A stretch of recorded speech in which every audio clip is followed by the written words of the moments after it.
Just getting things into place.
I see you peeking in there, Marco.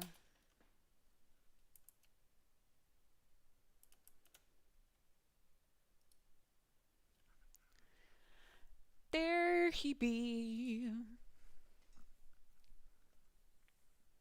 Yep.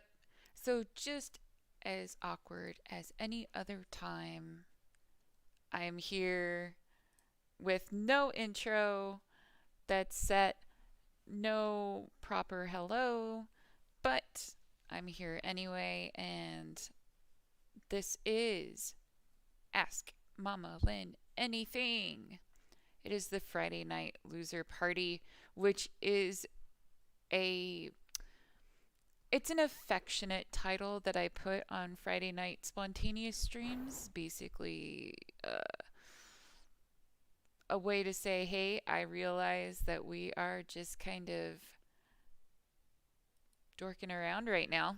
So, I don't really have any plans for what I was planning to talk about, but I'm sure I can find something. So, if you have any curiosities, topics, stories you want to hear, made up or otherwise, definitely drop it in the chat as people are coming in. Uh, if more people decide to join us, that would be fantastic. But as always, there is a Discord link for the channel in the description. Same with the email address for anybody who wants to drop a message without sharing their name associated in the chat, and a variety of other ways to get in touch. So, I saw that you shared the stream because I'm still in the other Discord as well. So you know, Mama Lynn's got to multitask, right? So anyway, let's see. I've got my ornery little child right here. She is making sure I know that I don't I don't run the show here. She's about to pin down one of my hands too. So yeah.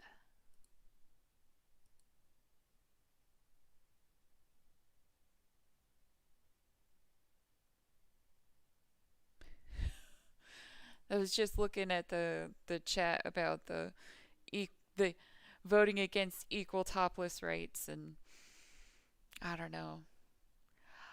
I just thought of something that I could talk about that would probably be nice and controversial for people who might come walking in here just for the heck of it. Um, well, I was looking at it from the perspective of, like, in the chat we're both in on the other side, where one of the people was just referencing the vote in Gainesville. But you're asking about the cat. That just clicked for me. Her name is spelled like the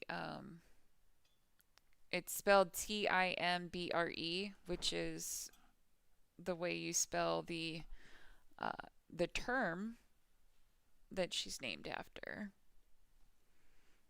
They named her after a concept that is associated with sound.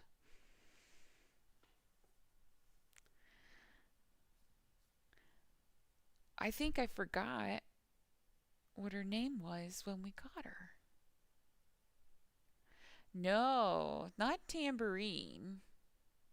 Timbre, as in like the timbre of your voice. Maybe you're learning a new word today, Marco.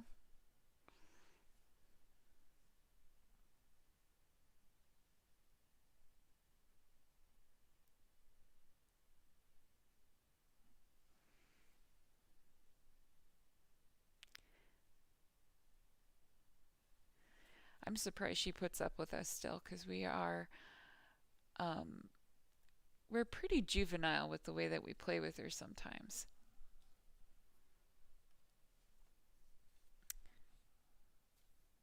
And she gets into all this different stuff. She's curious, like I always say, she's curious like a kitten, but she is a grandma cat. She is like 13 years old, and it's insane.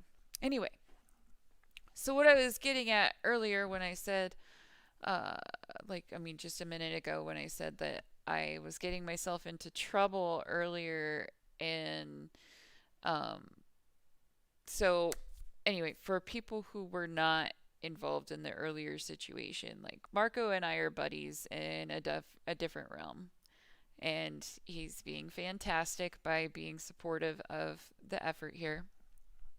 But um, while we're being buddies in the other realm, um, he's kind of keeping me company while I've been at work and going through a bunch of stuff.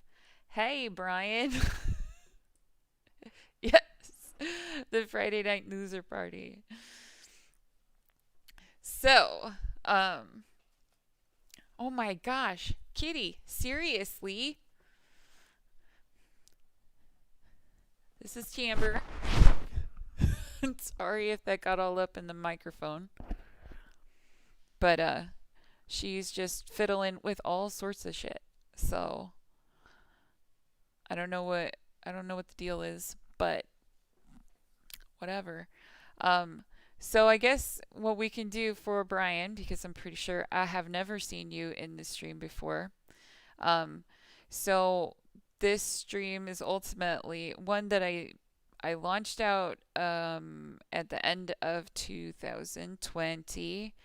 And really what it is it's a open forum for people who've got shit on their mind. So, um, we coined the phrase trying to answer the questions that keep you up at night.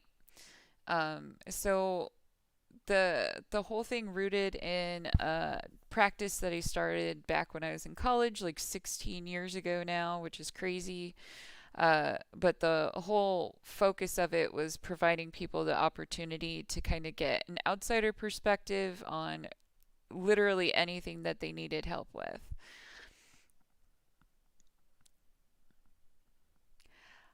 Well, I appreciate that. I do like when I first started thinking about like where I wanted to do this, I did think about doing it on Twitch. I I don't know, I have a love-hate relationship with Twitch, and I decided to leave Twitch for like on the random times I decide to stream actual games for like the purpose of streaming games. Um and if I'm 100% honest, the reason why, like, I mean, there was a lot of reasons why I even started doing this, but um, towards the middle and end of last year, I actually started really getting into um, watching this kind of communal dialogue style of YouTube. And I am perfectly okay if you guys want to share your dragon names here. I'm like, on my main YouTube channel or name or whatever, my dragon name is 100% in the name. So That's all up to you guys. But yeah, so this is like I said, it's an open forum conversation space, and it's really meant to be a place to help people kind of get their brain straight, take out the static, or sometimes it's just about reminding you that you already know the things that you need to know. Um, in the event that nobody is here to give me any kind of topic that they need to talk about or any questions that they need answered, you really are subject to my stream of consciousness. And I usually have a lot of different things to say about the random shit that I'm exposed to every day.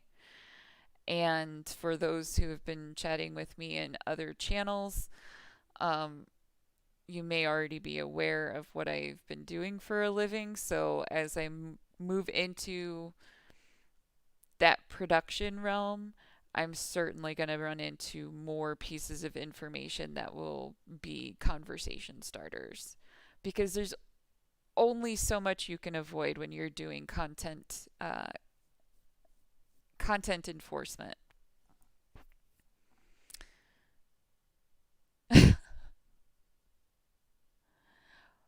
Oh my gosh. So I've got one person saying this is the first time I've heard your voice.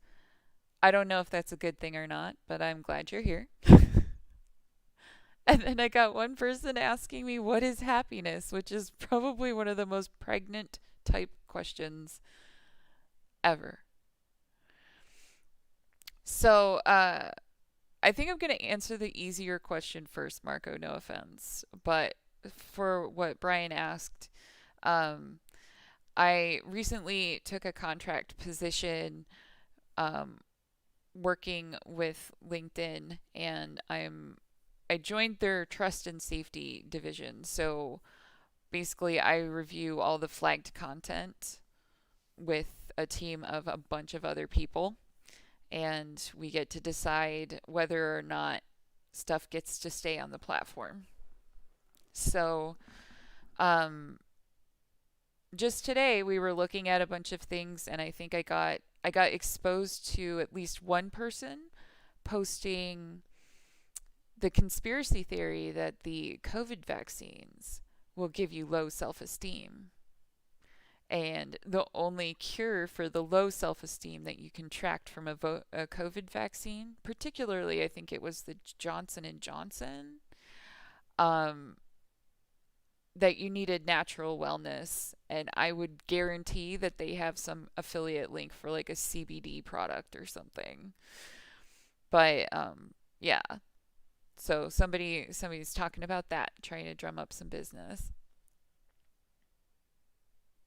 Yep, that's likely because of me, because I've been sitting in the chat and keeping myself kind of company and distracted from what has been going on in the training class, uh, because it's otherwise been kind of driving me a little nuts. But, that's life. And if for some reason one of my training class people ends up finding this at some point, it's certainly not you. It is me. So don't worry about it. Anyway, what was next question is what is happiness?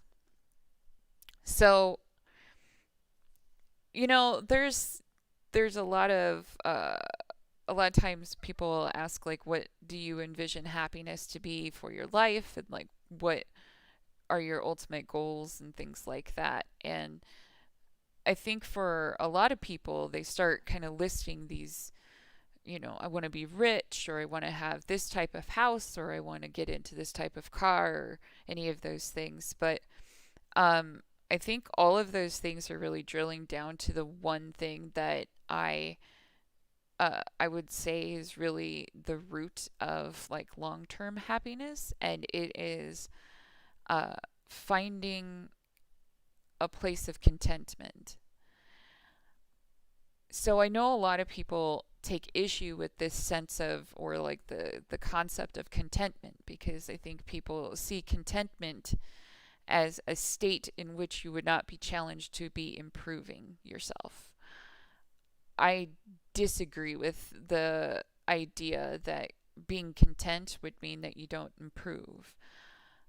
Rather, I see the idea of contentment being you've achieved a state in which you're not stressing over having to have more. If you happen to get more, it contributes to the contentment, but not, you don't have to keep hitting the grind, right? So I don't even know how to say your name. Like, I was going to call you Knob, but I don't want to be mean. Like, that just sounds like an insult. But, like, the concept, like, the being with someone special, I feel like that kind of fits into that umbrella, right? So when we're thinking about what would contentment mean to me, it's going to mean something different to everybody. It might be the big house and the fancy car that people label as goals. I personally think that people who are on that kind of trajectory end up always kind of finding it empty. But I do think that people who have more of a focus on, I want to get the quality of my life and root it in a foundation of the exchange of affection and care and validation with other people, all the other stuff is just like icing because you are always able to find a semblance of peace when you've got the right people around you.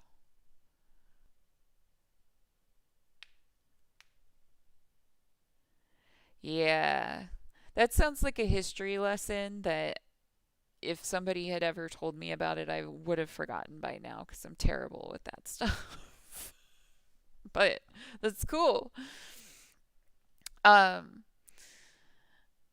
so, Marco, you say that does happiness equal pleasure and satisfaction together? I'm not sure. I'm not sure if that's true. The the point that like the definition that I'm angling for is that happiness is ultimately reaching the point in which you don't need to pursue satisfaction anymore. So there's not a lot of dissatisfaction, right? Like once you kind of start chucking off these hindrances that we build in, and the whether it be socialized expectations, like whether from our family or from our friends or from the community we live in, or self-imposed expectations that we have when we look in the mirror and we decide we're not happy with what we see, when we get to the point in which we can accept what is for what it is and then decide what things do I want to pursue, what things are things that I need, what things are things that would just be nice to have, and who do I want to have with me while I'm working on those things. If you can kind of fill out those boxes at any given time, I think you will ultimately find where you're going to go when you just need to have like a peaceful, happy feeling.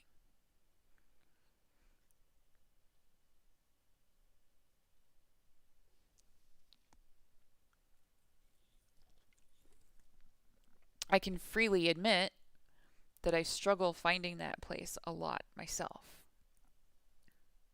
But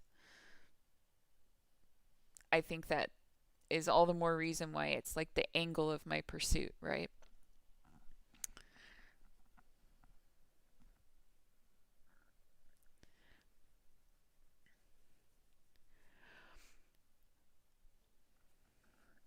I would certainly hope that, so I have, like, to kind of be on a tangent, but not on a tangent. Like, one of the reasons why I've started thinking about it like that really has a lot to do with how transient a lot of the things we have in our life can be. And like Brian just said, a lot of us have been looking for that place, trying to figure out exactly, like sometimes we sit and we're begging in, whether it's the mirror, imploring to the sky, or, punching the ground or whatever. Be like, just tell me, where do I need to put my foot? Just the first foot. I just need the first step so I know what direction I need to walk in. And the nature of our existence is that we are never given that sure step, right? So some people struggle for their entire lives to find any semblance of happiness because their first focus of that kind of contented satisfaction that I'm talking about is having that question fulfilled. And when you try to talk to them about the fact that there's no answer to that question, there's no, greater entity that's going to come down and be like, plunk, there you go, Lynn, that's where you need to be. There are some people who will work to accept that. And then there are other people who just get angry. And if you go down the angry route, you can get lost for a very long time.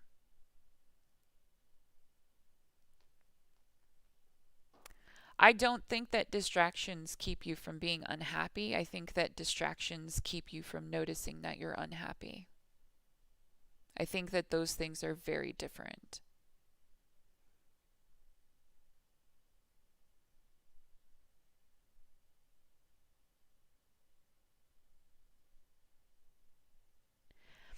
One thing that, Brian, you just said something that reminds me of something that I tend to remind people as well, and it's, what do you say when somebody asks you, how are you? It's a very simple question. So,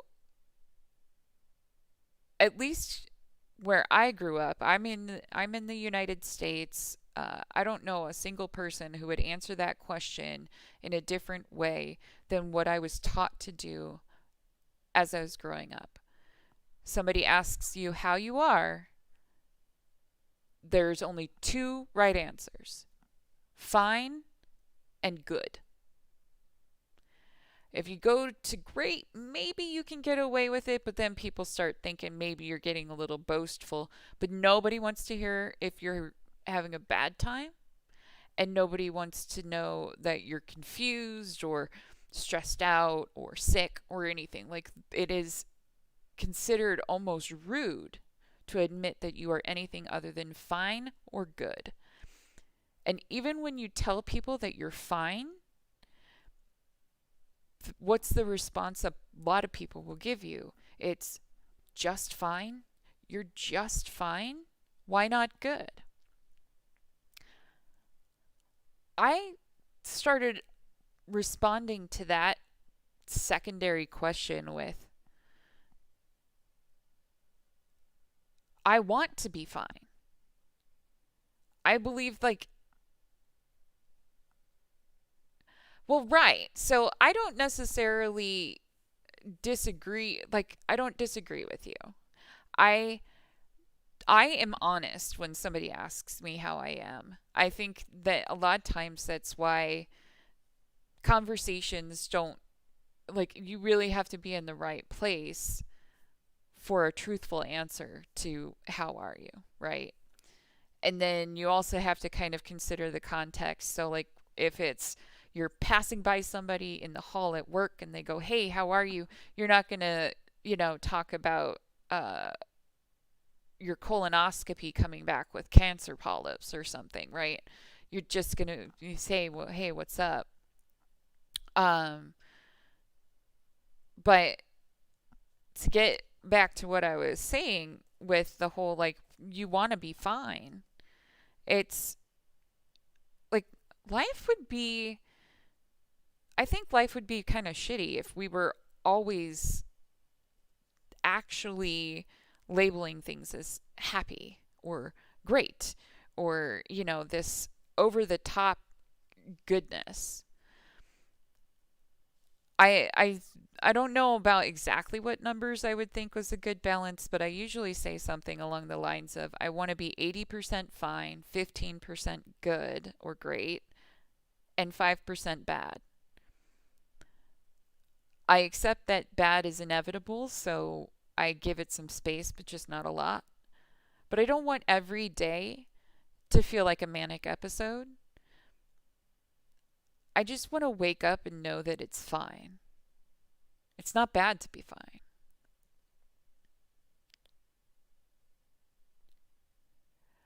Well, let's see here. So I've got so we talked about what about not liking lying. And so just to kind of reiterate though, it's like being able to gauge when you should be really detailed in your honesty. And I'm not opposed to the idea of answering the quick question with not so great or so so or whatever, and then allowing the other person to introduce further questions if they have the time or energy for you. I just think that it's important for us to respect the fact that if a person doesn't ask for further details, it may not be because they're being rude, it might be because they themselves don't have the energy to be the person we need in that moment. So let's see. Brian says, totally agree. I tried to find distractions when I've been discontent with things. I think the ultimate resolve is finding a solution, but that can be difficult to do in a mental state like that, which is absolutely true.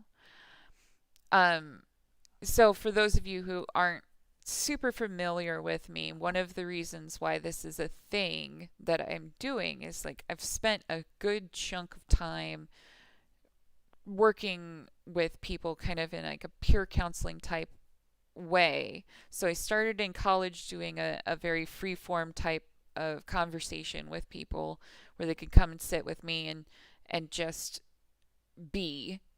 And then I morphed it into doing kind of like a emotional coaching. And then last year I kind of was like, well, if we're all locked down and we can't really connect with people, how are we going to be able to get that kind of exchange that we need to get the static out and to acknowledge the fears that we have and to have the kinds of connections with other people that reassure us that we're not going crazy. We're having a normal experience. It's just a shitty normal experience. Like without those reassurances, it can be really easy to believe that there's something wrong beyond the obvious wrong, right? Um, so I think a lot of people, especially in 2020, a lot of people were faced with that experience for the first time, Brian. Now, there are some people, like I know with myself and probably with you, Brian, based on your comments, that experience is something that has come and gone like in waves throughout the course of life, right?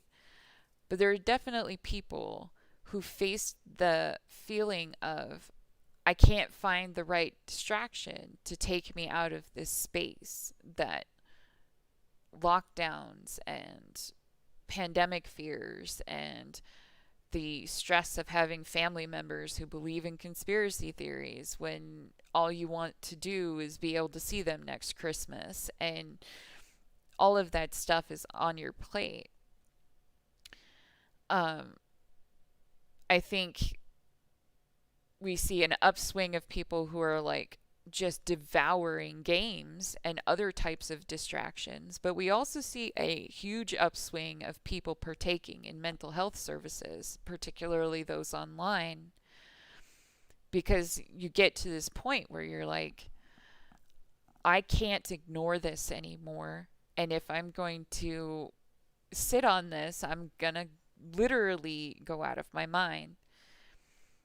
And so people who get to that point, they've realized that all the games in the world are not going to resolve those fears or the sense of loneliness and isolation. Like, these things don't go away when you ignore them.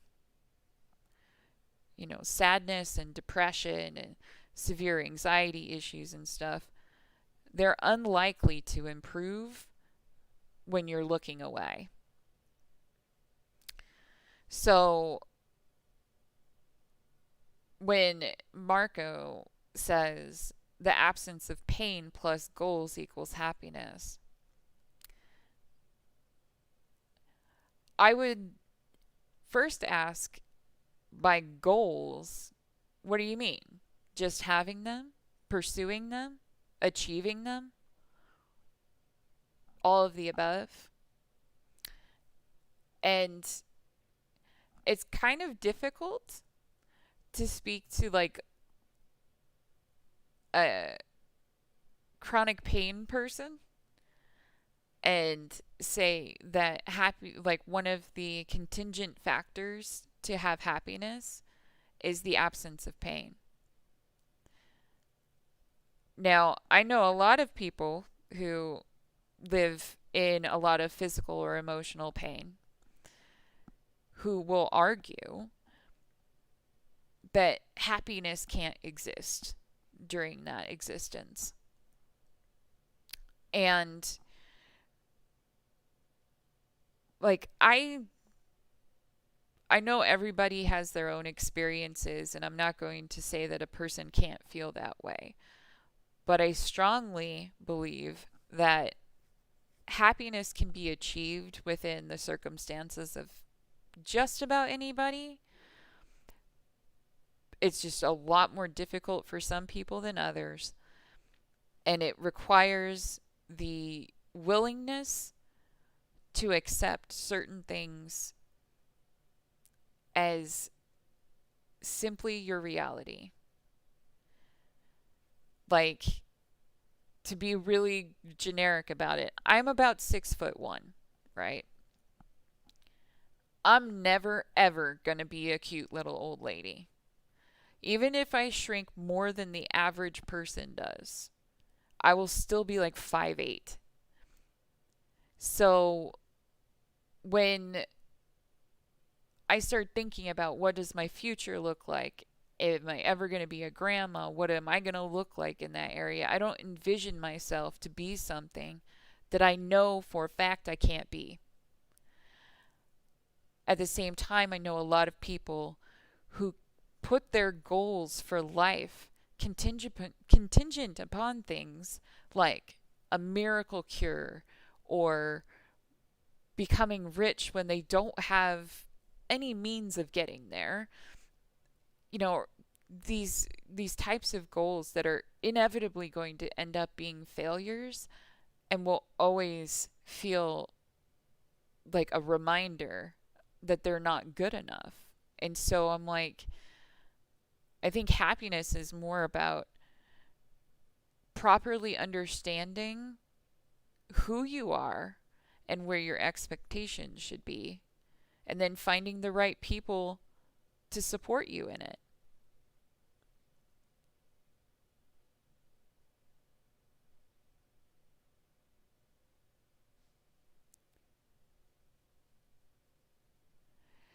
That's right, Brian. Like, when you sit on something, it can be really painful. And that reminds me of what, like, so I have all sorts of analogies and things that I've come together with over the years. And so that reminds me of one of the most common analogies that I give to people who are stuck on the fence. Like, they, they're thinking about something, like they want to break up with their boyfriend, or they are trying to quit their job, or, trying to, I've used it for people who are like, I know I need to see a therapist, I just don't know how to do it. And, stuff like that, these kind of loose excuses that we give ourselves to allow ourselves to be inactive, right?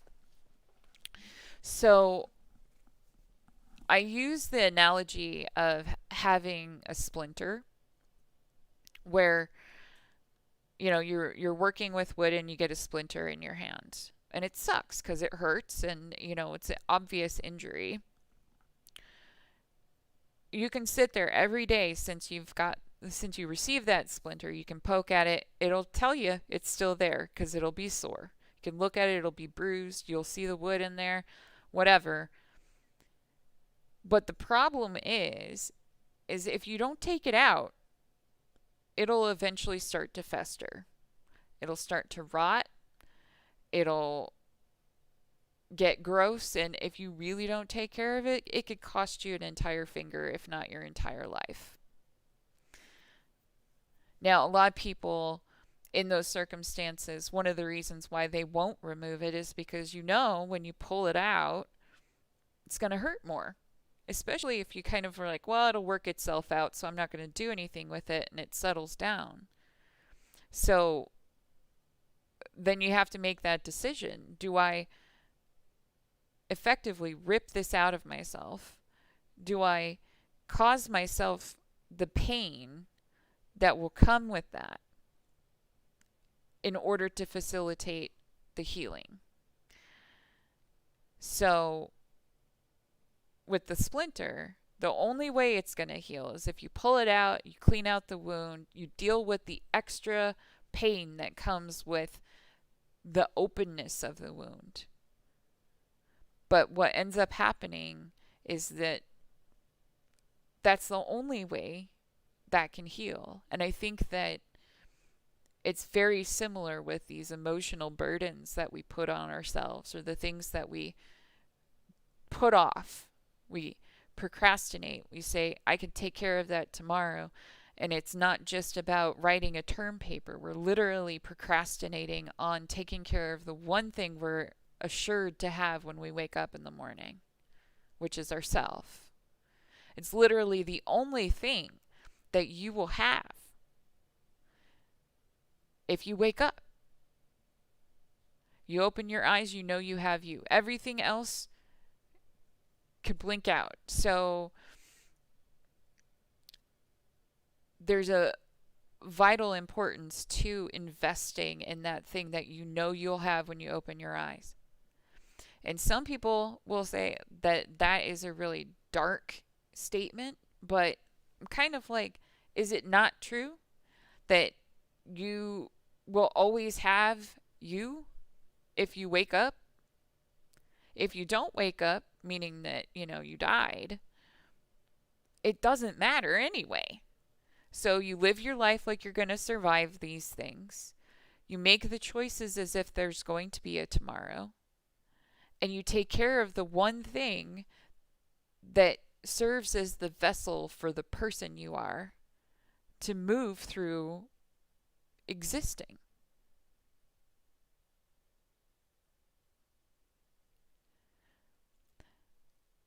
Now, I don't think that having happiness is necessary for life in itself. As in, I don't think that in order for you to be alive, you also have to be happy.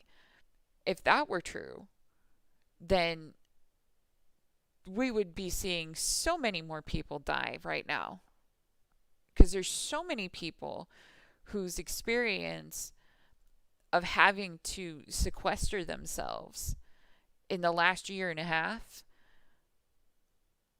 they have changed on an almost core fundamental level of who they are. We have to be able to accept those dark moments along with the light moments. And I would be very, very hesitant to perpetuate a message that said, if you're not happy, you're not alive. Or that happiness is necessary for you to have a life worth living. Now, I do think that the potential for happiness is vital. I think that when the potential disappears is when people start feeling like there's nothing to live for.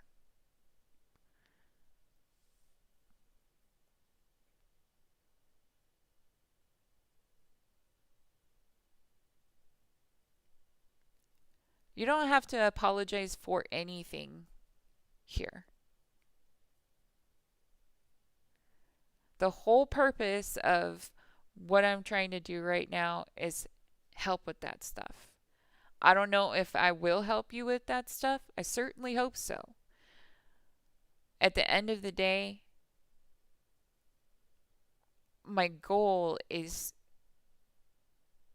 to let you know that I give a shit and I hear you.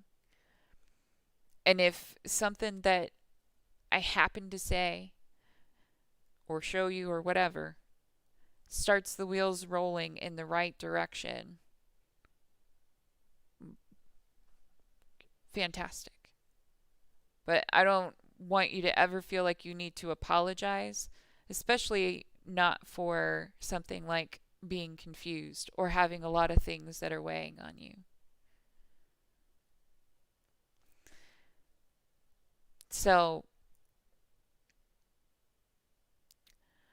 I'm like, kind of just going down the succession. I'm like, Marco, I understand why you're asking, but there is a part of me that uh, while I want to answer honestly, I am a little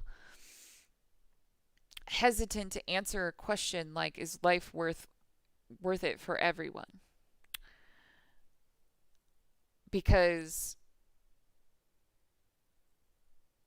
the way that I work and the way that I talk about things, I'd be inclined to acknowledge how there are certain circumstances that I 100% understand why a person would not want to continue. I've worked in hospice support and I 100% support the right to die movement. And if you're not familiar with what that is, I greatly encourage people to educate themselves on what that is, but please don't look into it unless you are comfortable with the subject matter of like terminal illness and voluntary death, because it can be very, very heavy on the hearts of people who aren't very comfortable with the topic.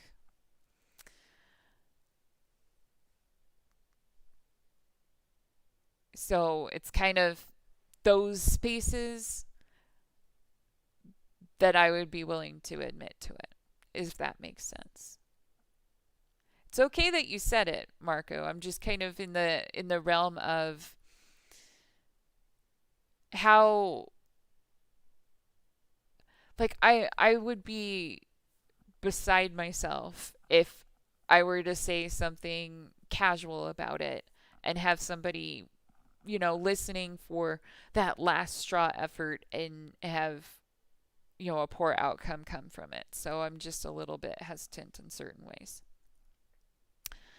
But Brian, when you asked the question about like what do you do in the accident when the splinter isn't an accident of your own and you need help. So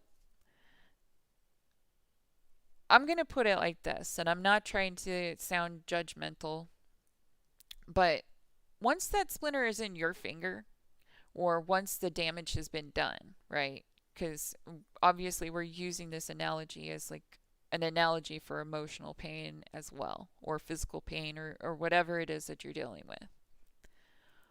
Once that pain part in the injury is yours, it's yours. You didn't control receiving it, but you do have control over how you respond to it. You have control over the next steps in your outcome. So when you look at that and you say, man, that sucks, and, my heart is broken, or I'm jobless, or whatever, and I know that I cannot fix it without help. You are like 5 steps ahead of a lot of people, because there are a lot of people who flat out deny that they could use the help in the first place, and they carry it around like just I don't know why nothing is going right in my life, but when you really listen to them talking about stuff, they're just carrying all of this unnecessary weight and, preemptive judgments for themselves. And if they had just kind of admitted they need some help taking it off their back and went to therapy or got a job coach or, admitted to their friends that they're feeling extra lonely right now and could we just hang out more? Like, if you're willing to open that door, you should. If you have the capacity of reaching out and getting the help that you know you need to start that process, you should. Because what happens if you don't? It just sits and it waits. It doesn't go away. And eventually you become resentful because you're building decisions and you're building a life based on this thing that is stagnant that you didn't move forward with. So not only do you harbor the first injury of the heartbreak or the job loss or the home loss, but you also harbor the injury that comes with what you chose to do with it. So while I'm sure the situation or the circumstances sucked, the only person that you have control over and the only choices you have control over are your own. So try not to take the responsibility for the initial giving of the injury, but take responsibility for how the injury heals.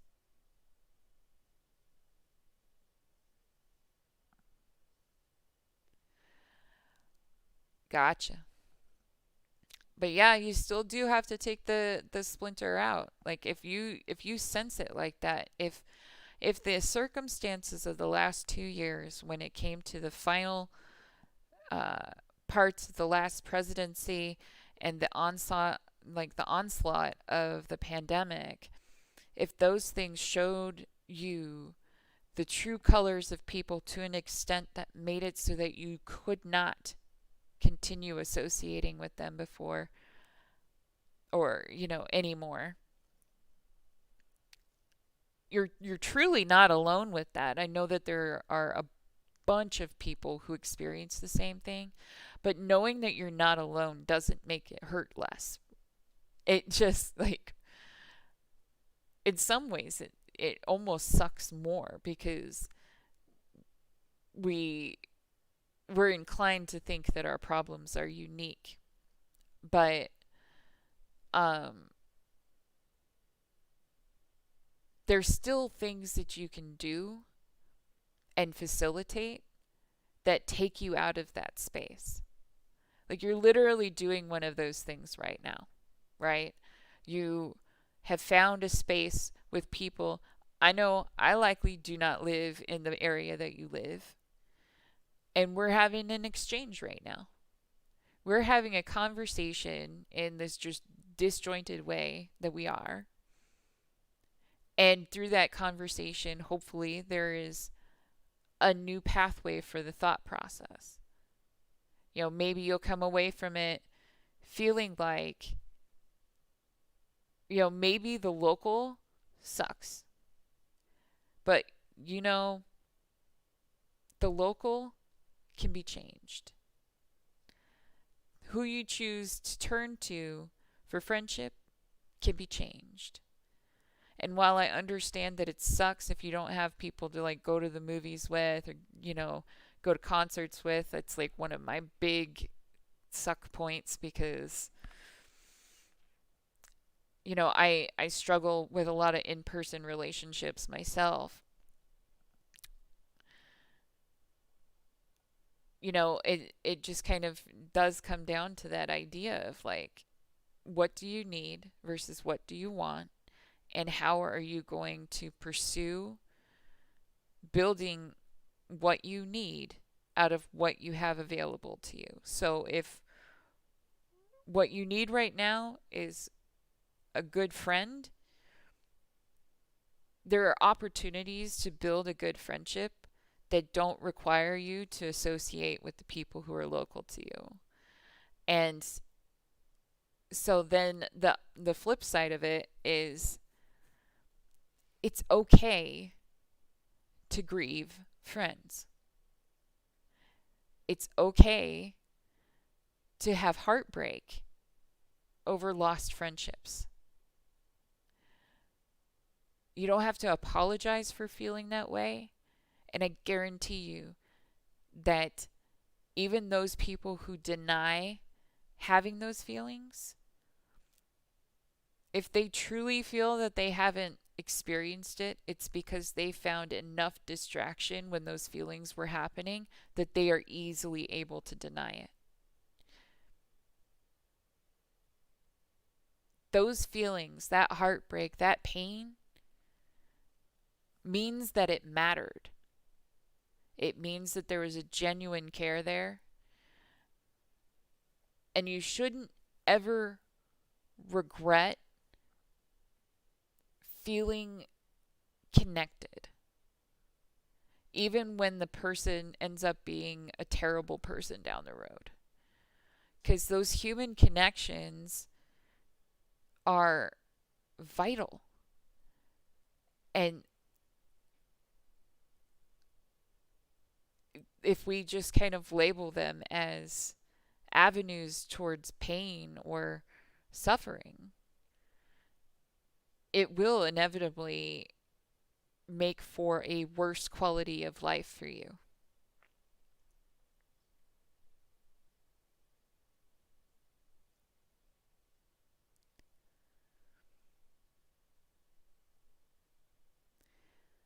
So I've had a lot of people ask me about that kind of thing, Marco. And while I am empathetic in a lot of ways, I'm also kind of tough love in another set of ways. So every person has free will, and every person is accountable for their outcome. Now, what I'll say is that you have to kind of address it and be honest with yourself.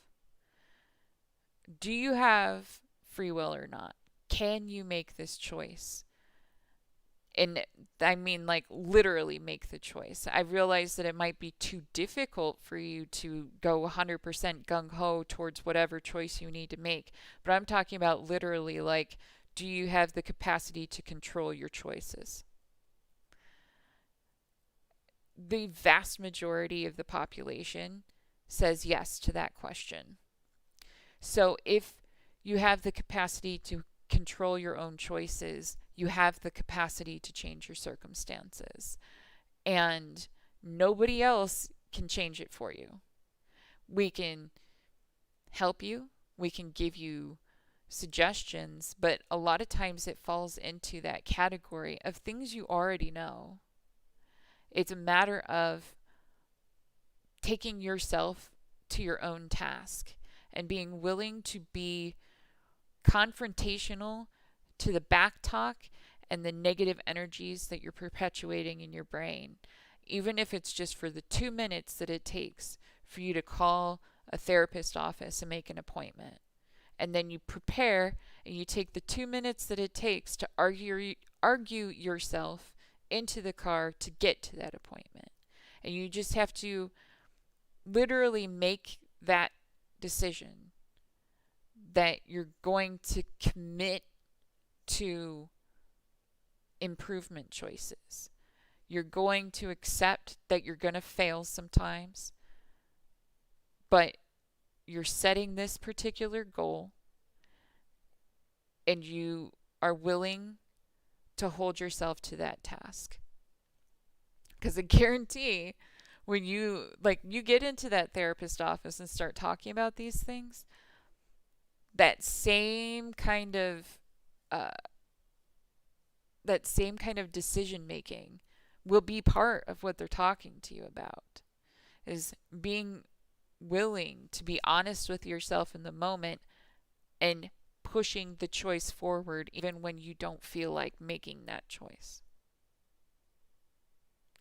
It's not necessarily bootstraps, because the theory behind bootstraps is literally like, I'm going to hand you, like, that you should just be able to propel yourself without any help whatsoever. It's all your problem. And one of my favorite, like, Martin Luther King quotes, or Martin Luther King Jr. quotes, is, you know, encompasses that aspect of things. But I mean, I'm butchering it and I'm paraphrasing out the wazoo, whatever. But at one point in the quote, he states that you can't pull yourself up by your bootstraps if you have no boots. So some of it is making that acknowledgement of, I need help. So you see the therapist office like you're going to the shoe store to get your boots.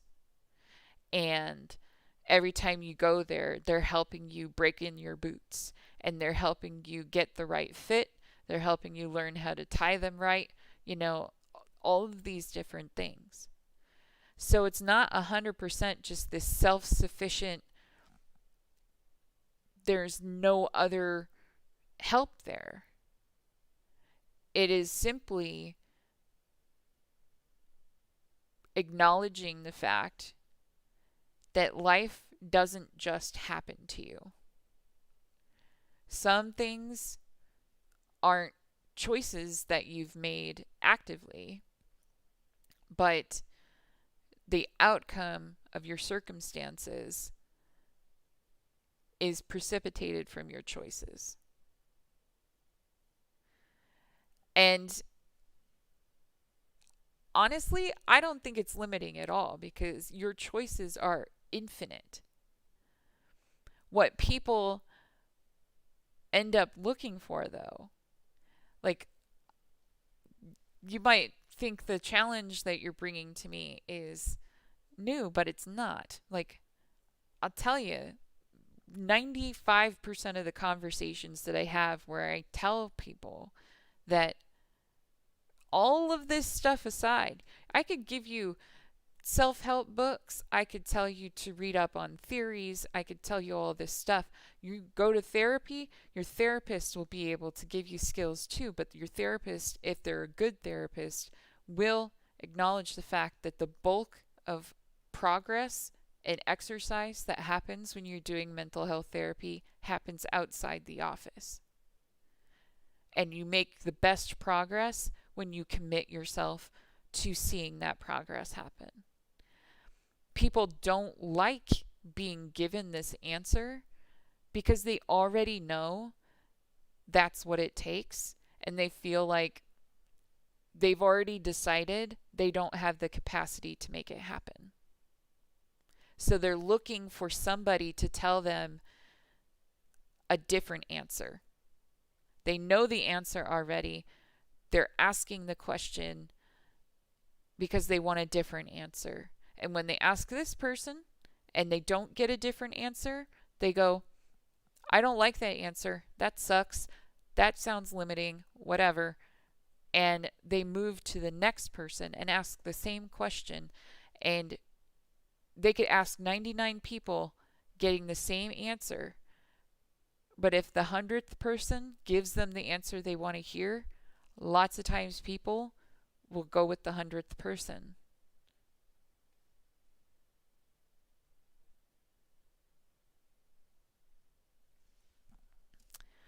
So I scared one person away.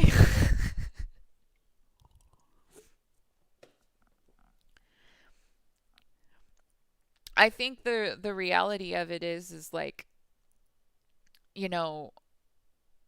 I'm saying you have to be honest with yourself. So if you're in that bucket of people who really doesn't think like that you can do that for yourself, that's a matter of asking for professional help. So I'm not saying that you're doomed. I'm saying that if you genuinely feel like you need that outside accountability to keep you on task, then the only choice you need to make is finding somebody to provide that outside accountability.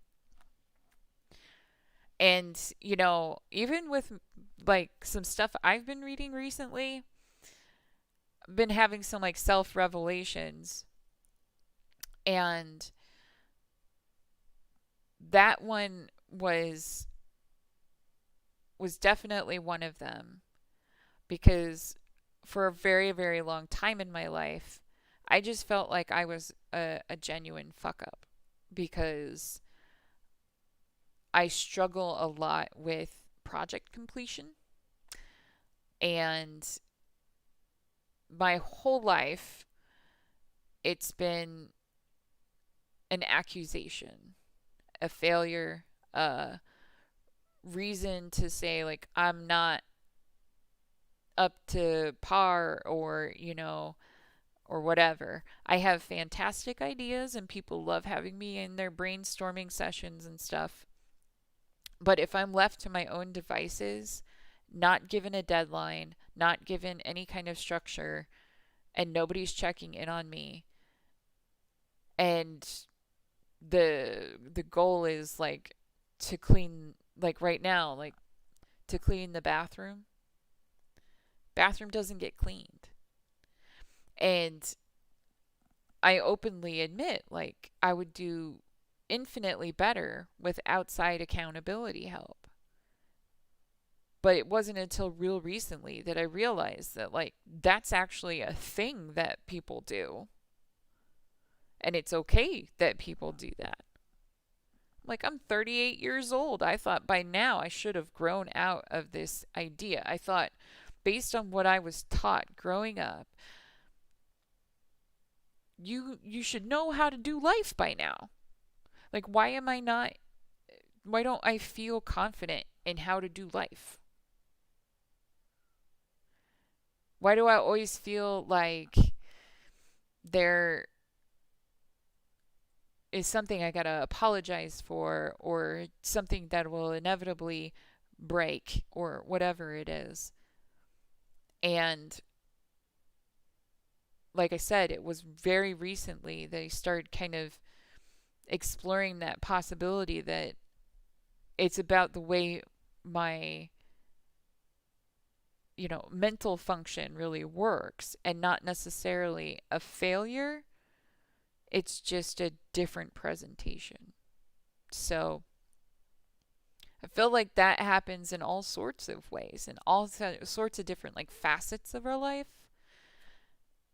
And finding the right solution for the issues we're facing really requires us to like think about what our actual hurdle is, and then making a good choice to get over it. Like, get over the hurdle, not like the whole thing, but just like, if you had, like, the example is coming to my head is like, if you struggle a lot with calling somebody on the phone because of social anxiety issues or what have you, you you have the choice to just not make an appointment, not make a phone call, right? But you also have the choice of asking a friend to make the phone call. You have the choice of sending an email. Um, there are ways to facilitate it that don't require the phone call, but still achieve the means to the end.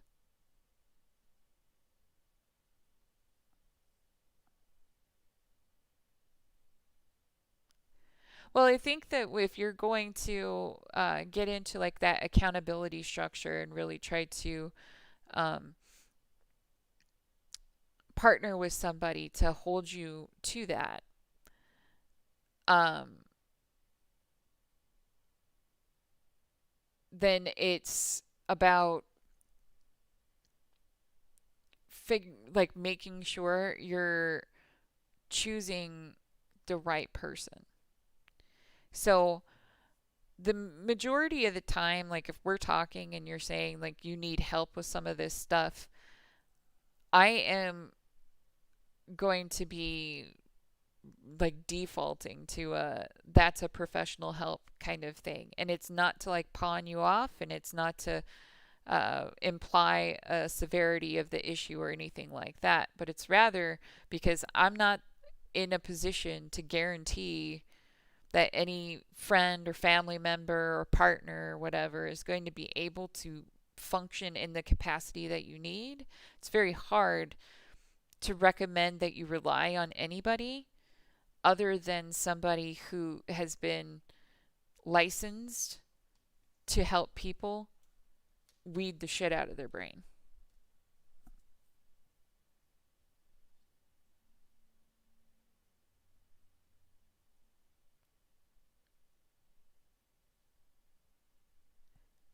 So like literally, if the phone call is literally what you need,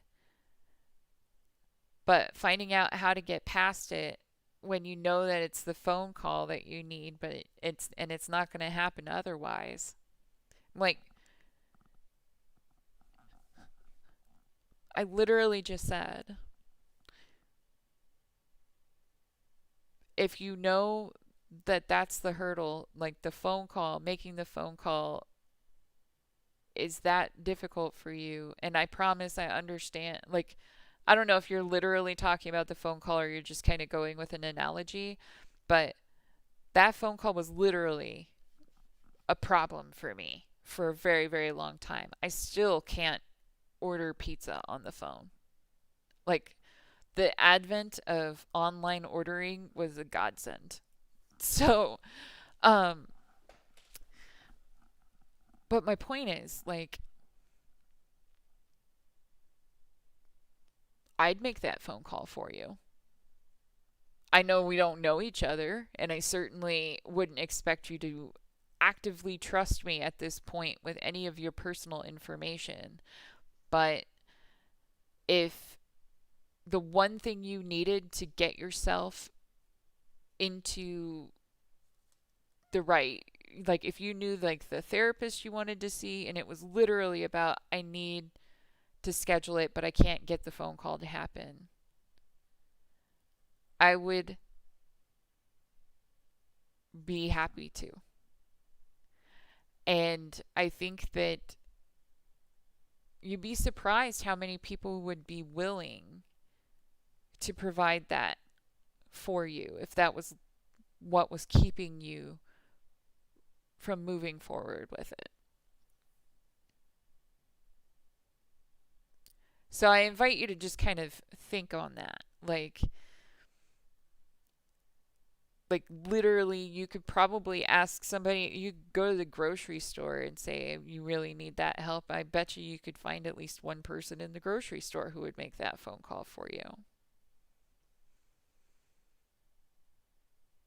I literally like it's been several years now, but um I'm involved in a bunch of different kinds of support groups and stuff because as over the course of time, if you sit with me at all, like um you'll discover that I've faced a ton of different like weird medical situations, but I do uh deal with chronic pain. And for a while, I was adminning for a group on Facebook. And one of my fellow admins one day sent me a message. And I live in Nebraska. She lived in Connecticut. And so we're talking, what, like a 2 day drive for me to go to her house and check out.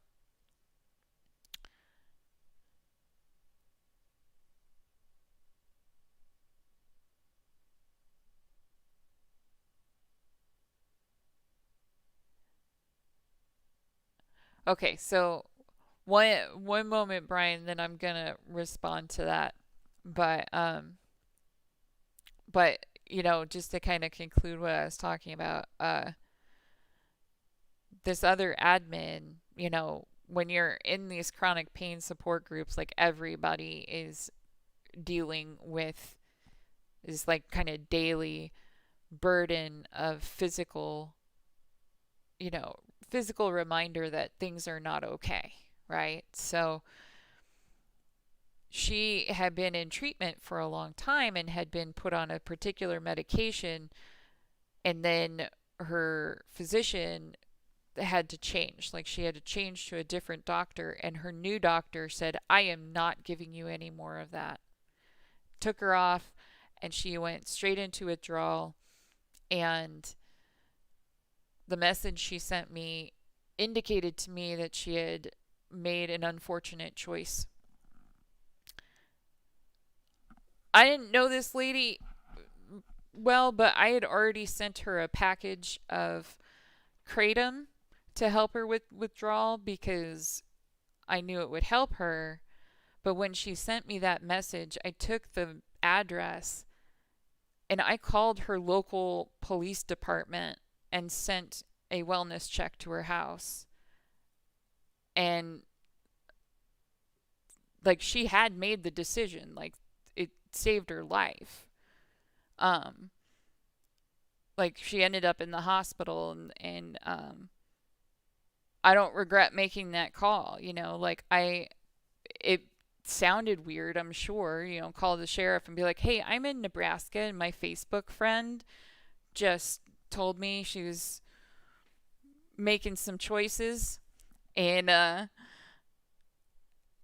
would like you to go check out her home." And but I'm willing to be in that space in order to help somebody. So, like, I literally would call if you needed to have somebody call somebody for you.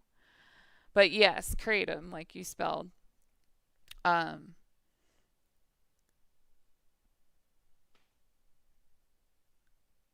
what, from using kratom?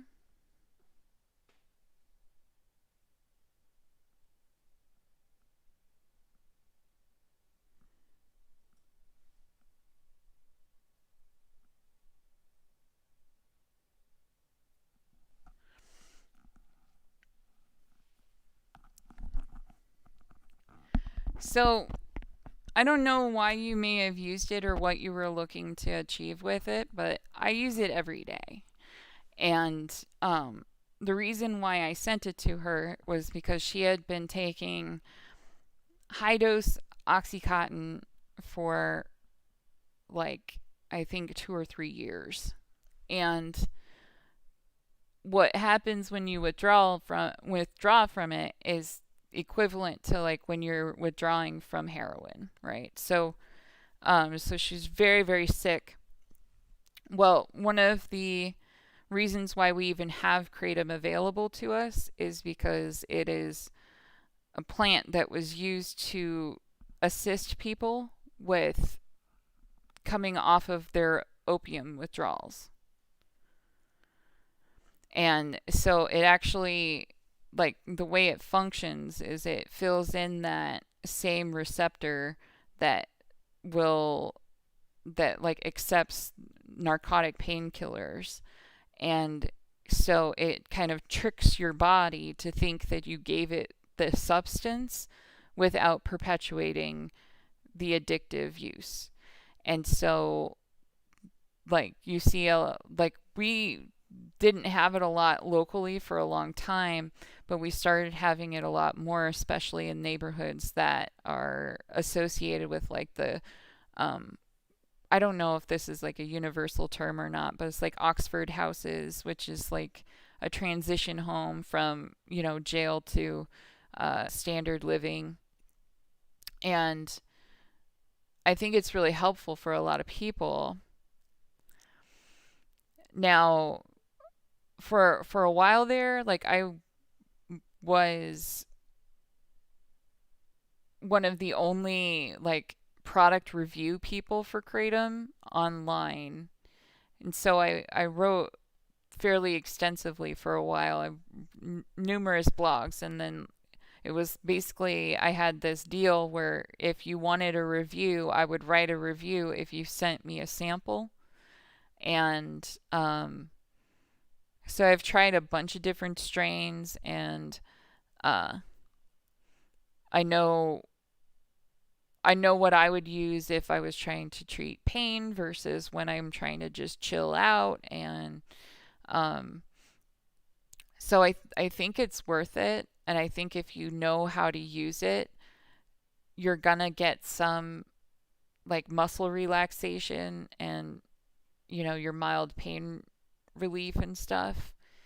Uh, but I've definitely run across people who are thinking that they're gonna eat it and it was gonna be like, you know, eating a THC brownie or something, and that's just simply not how it works. So, um, if you ever get curious again and you want some suggestions, I'm happy to talk to you about it, or literally anybody who's potentially watching this. Like, I'm happy to talk about it.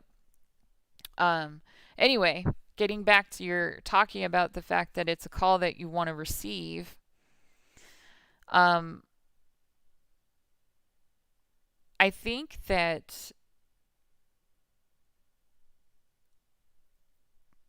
like, my response to that is gonna sound potentially mean, but I'm like, it stems back, at least in part, to what I said earlier, which is that the only person that you have control over and the only actions you have control over are your own. And if a person's choosing to not be in contact, that needs to be okay. I'm not saying it needs to feel good, but just as you have the right to choose what you do, that person does as well. And they may not be in a space where hearing you out is the right thing to do. Now, I am sure that's not where you want to be, because it sounds like you just want to explain yourself about whatever happened. Um, or at least get some things off your chest or achieve some closure or whatever it is. But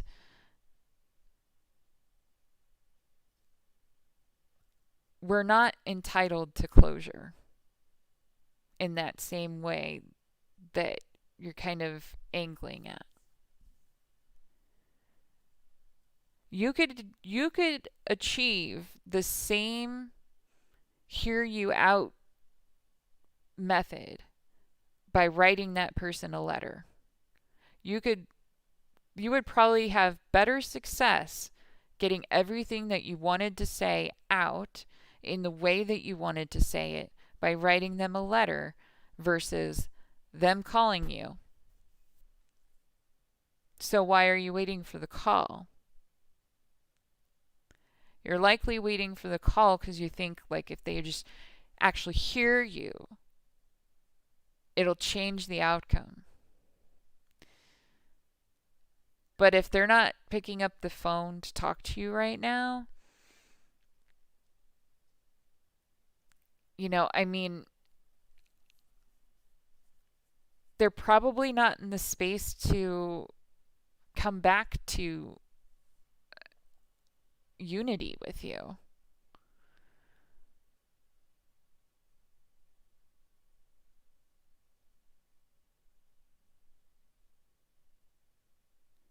Well, so, like, what you might choose to say to them,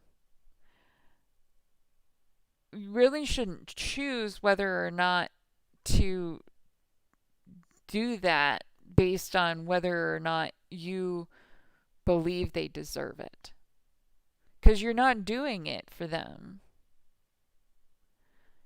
You're not seeking their closure, you're seeking yours. So,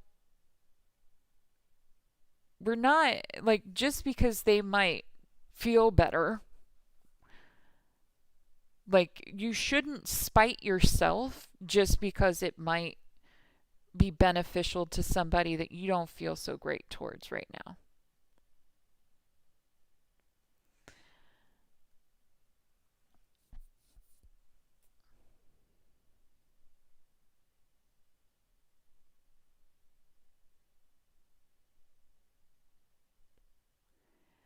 Well, maybe one day they will.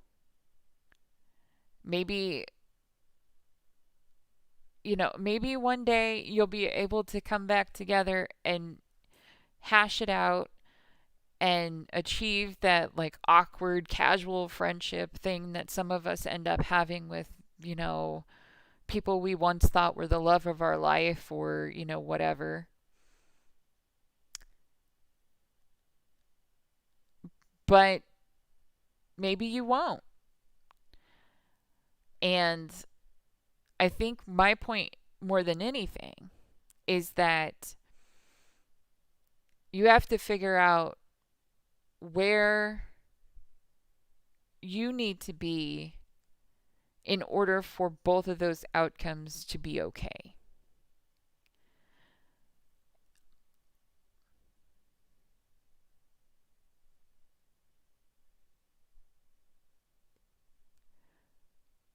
Well, and I think that depends on how you define closure. Because there are exceptions, but I think that the majority of the time we know exactly why things didn't work out. We may have thought it wasn't as bad as the other person thought, or we may be able to justify things a little bit more, or, you know, some way think our way around it so that we know how we would get there. But it is two different people, and they also have to be trained to worm their way back.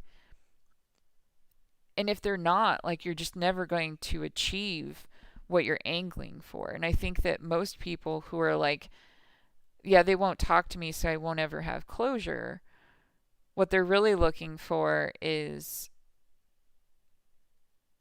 the rekindling of something that's familiar and something that you like. Because the thing is that the familiar and the things that we already know, even those things that have hurt us before, they are so much easier for us to rely on than for us to start something new or to try and have hope for a brand new future, because hope comes with the promise of potential pain. And at least with the things that you've already hurt through and the people you've already known, you kind of know what you're already getting. But it's kind of like going to the store and intentionally buying broken furniture. Now, some people, it's like there are people in times where you got to buy the broken couch because there's nothing else that you can afford. But I don't think anybody dreams of having a broken couch. So maybe it's just time to look at it as the closure is them making the decision that they don't want to talk anymore. Because that sure seems like a closed door to me.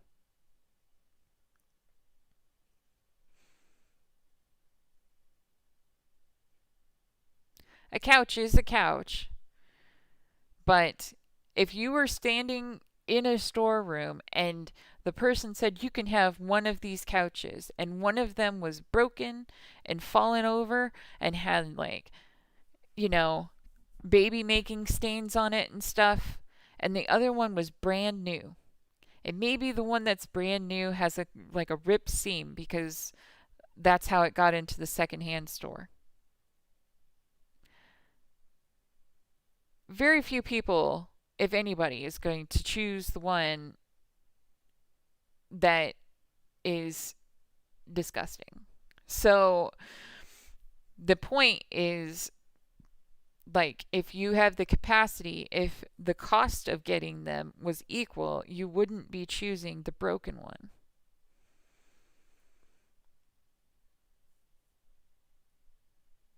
And I think you're being intentionally contentious and dishonest.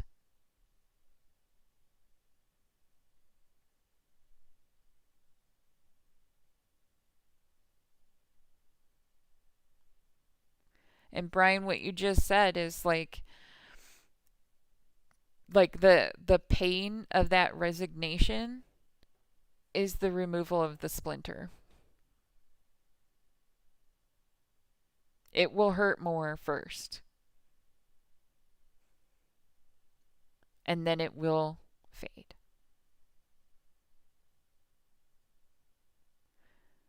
The part that hurts is not the fact that they are gone, it is the fact that you believe they could come back.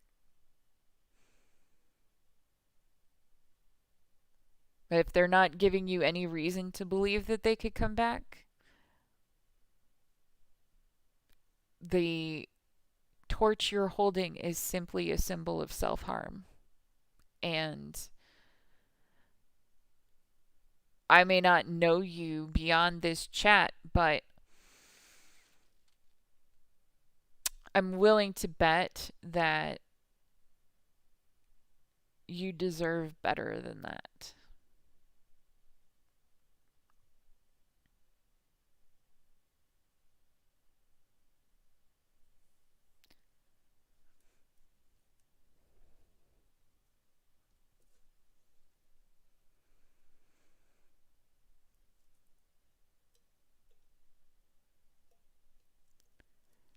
So, anyway.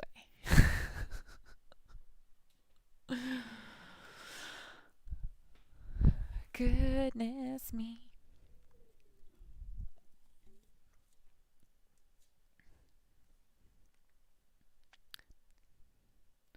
I hope some of it rings as food for thought.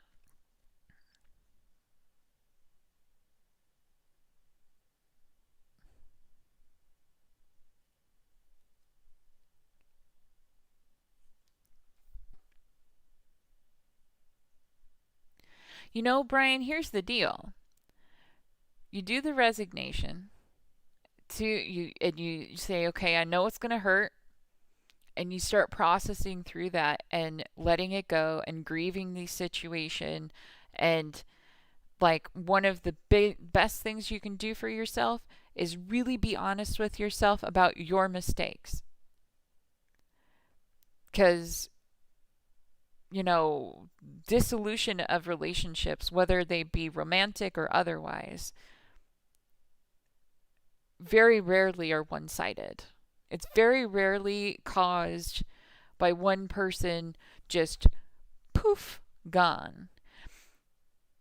There is usually a contribution from both sides. So the one thing that you could give yourself from that is being really honest about what your contribution was to it. So at the very least, what you get from it is growth for yourself, to try and be a better person, to try and play that role in a better way. Or, you know, like some people, like they can look at it and say, man, I got anger issues. Because all I would do was just be a total jerk or whatever, right? The acknowledgement of that and realizing, like, perhaps those issues are part of why this isn't going to happen again. And then pursuing the improvement of those issues, it's perfect.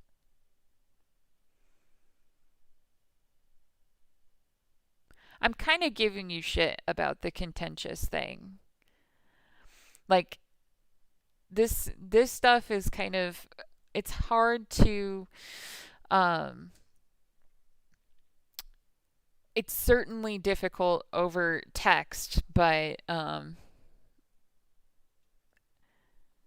kind of like, man, sitting here derailing me. I take everything at face value unless there's like an LOL at the end. And I actually got in trouble in like the TYT chat the other day because they said a similar thing. Like, I had somebody who was kind of going back and forth with me about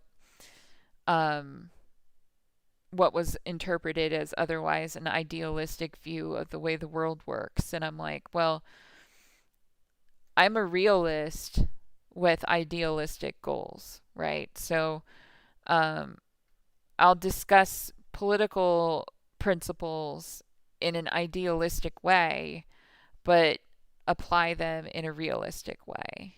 And I eventually, like the person eventually had made a comment about like they were making a joke or being sarcastic or whatever, and I was like, well, I take it at face value, so if you're making a joke, like just drop an LOL or something, so like I understand.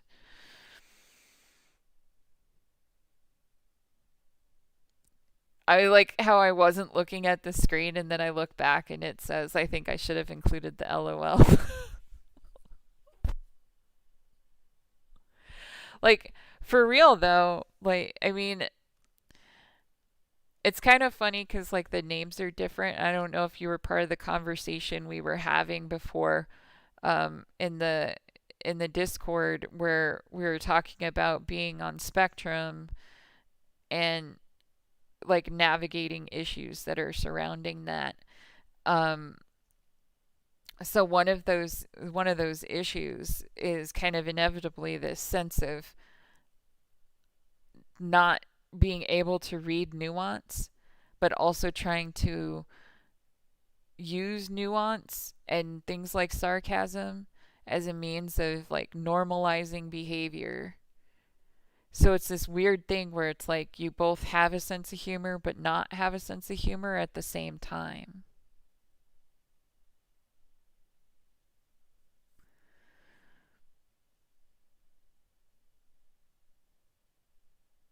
Yeah, so I mean, we talked about it for a fair amount, but it was because um, when I was in my training class today, like I was actually starting to talk about this earlier, and then we started talking about all this other stuff. So I'll tell you guys this little bit. Like this is how the whole thing came up. Um, I've been struggling in this training class because I have this tendency of like I'll be in a training class. I conceptualize things in a very different way. I ask questions that other people find confusing because they make sense in my head and I'm trying to connect this like the subject matter in my thought process, but it's not until I speak the question out loud that I realize that like most people aren't thinking like that and I'm just confusing everybody. So, I've been in this class for 4 weeks and uh had numerous experiences of people just kind of blank staring at me because it's all over Zoom and kind of just looking at me like I'm an alien. And I ended up getting pretty upset because while we're kind of going through examples and stuff, the one example that came up today was like a paragraph written about how transgender people don't exist. And it was really dismissive and it was gross and insulting to the entirety of the transgender community. It was borderline insulting for the entire queer community. Transgender issues are really uh, near and dear to my heart, not because I'm trans, but because one of my siblings is.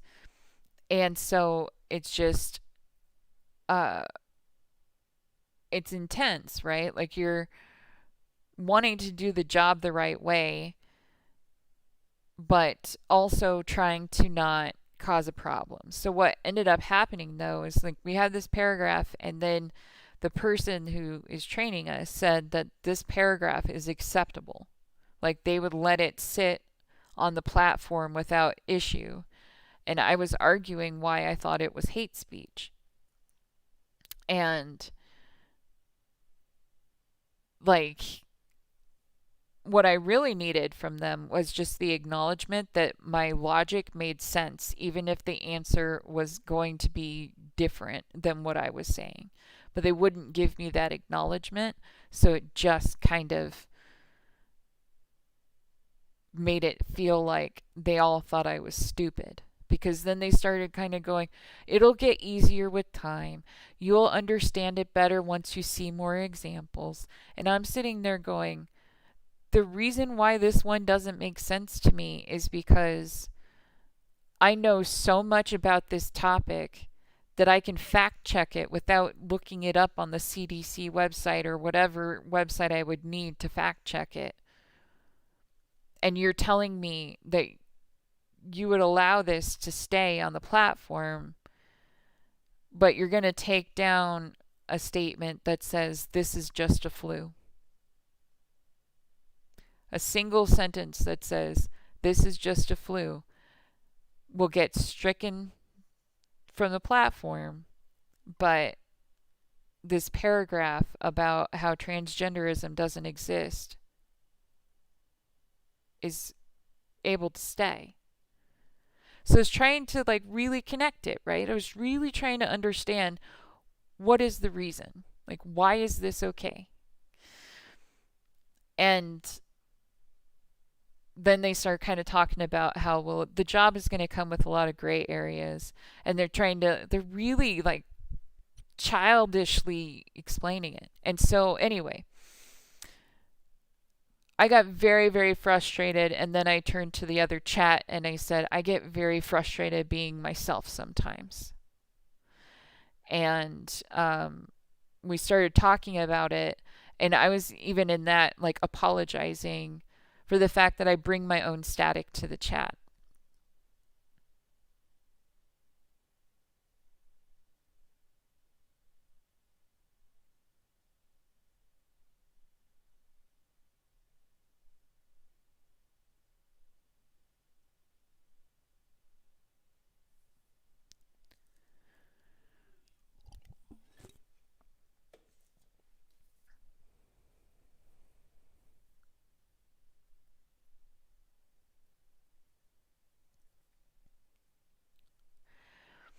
Yeah, I'm not, I don't know too much about that.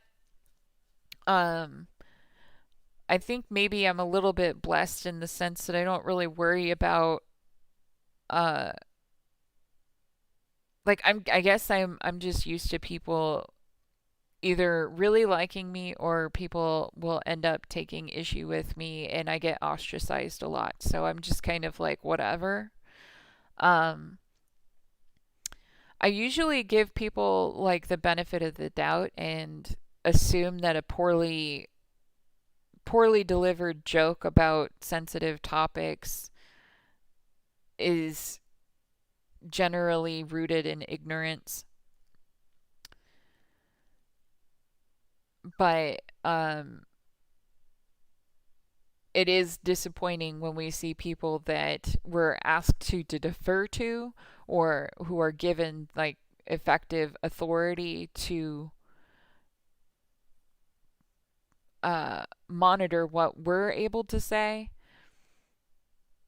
not respecting the same boundaries that we're expected to respect.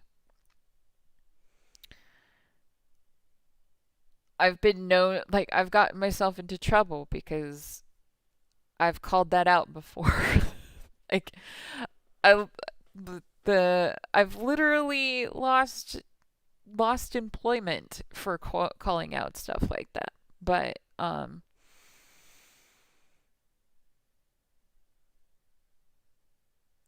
like I just don't see how treating people terribly or making jokes out of the life that they're suffering through is at all conducive to a happier life. Like, I think it's one thing for my sibling to joke around about their experience during their transition or, trying to get medical care or whatever it is.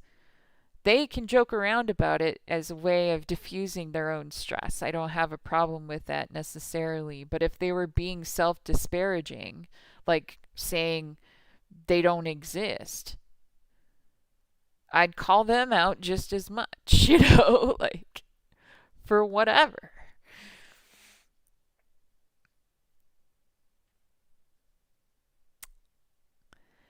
Yeah, it can definitely suck there, Brian, where you feel like if you say something, you run the risk of losing friends. Um, I assume that means that the person that you're actually witnessing to making these jokes is the friend in question. And I don't know, like, I don't fool myself into thinking I have a ton of friends, but I would certainly like to think that if you were genuine friends with somebody, they would care about your offense. Do you know what I mean?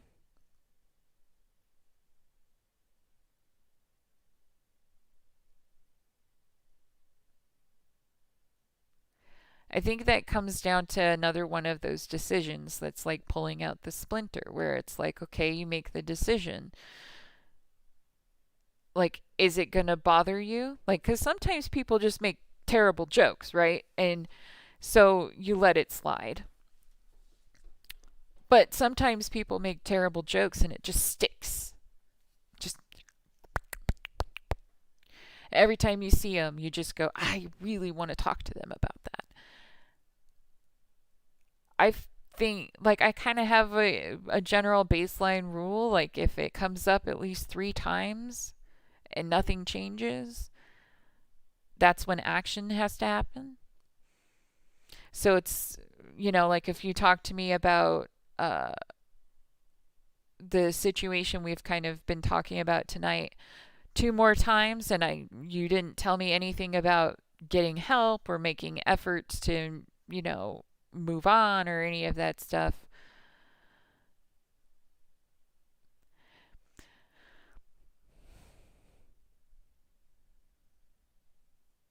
Yeah. For a second there, I thought you were like, I kind of like mashed you two together, and I thought that you were saying that somebody in the other chat was like offensively calling you lib. And I was like, is it that left leaning that even to be, affiliated with like a liberal political value stance, that they would make fun of you for that? I couldn't see that. But then I was like, oh, it's like you're more local people. Yeah, like the the events of the last 2 years have been extremely polarizing.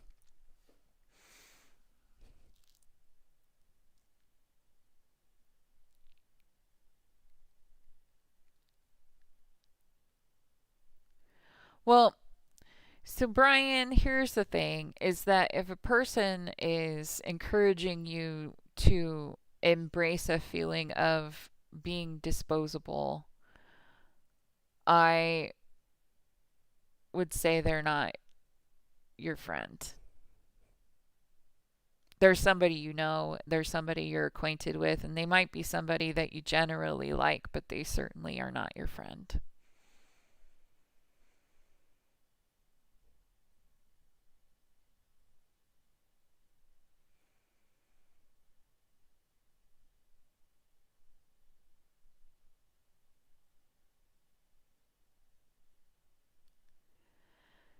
Yeah.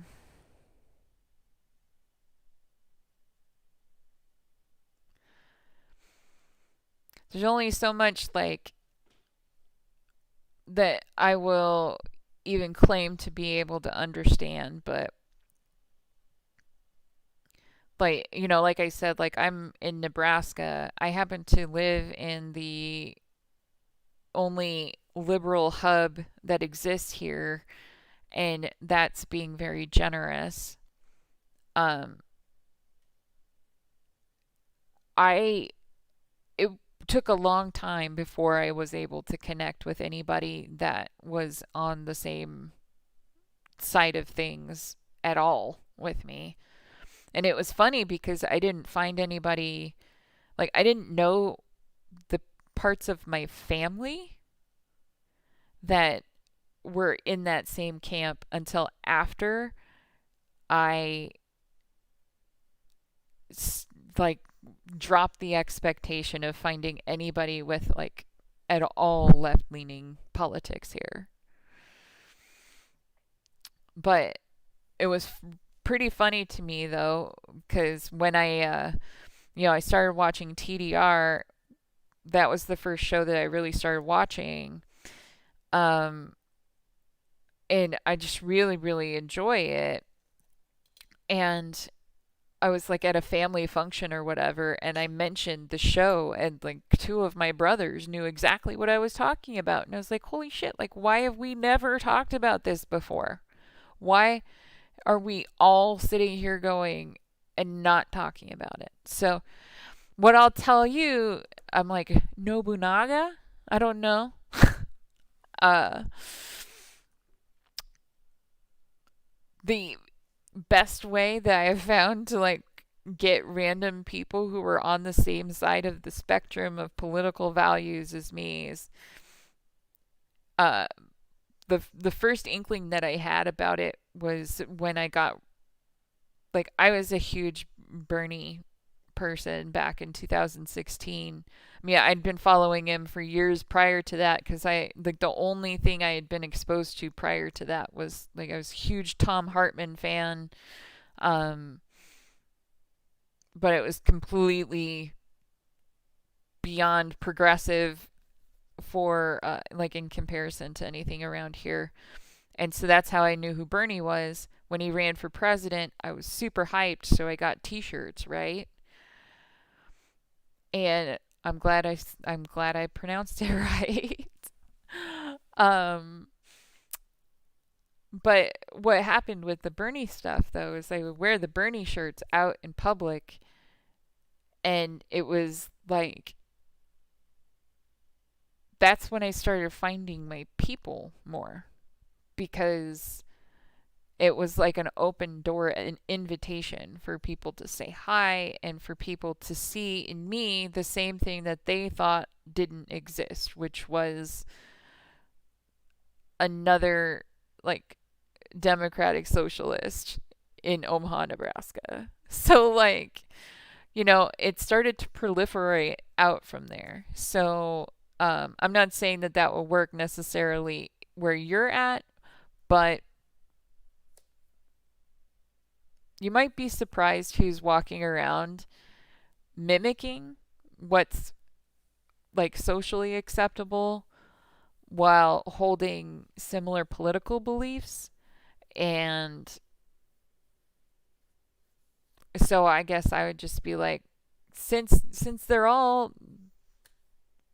not worth the time anyway, you might as well just embrace it and go out and let people know who you are, right? And maybe you'll find your people.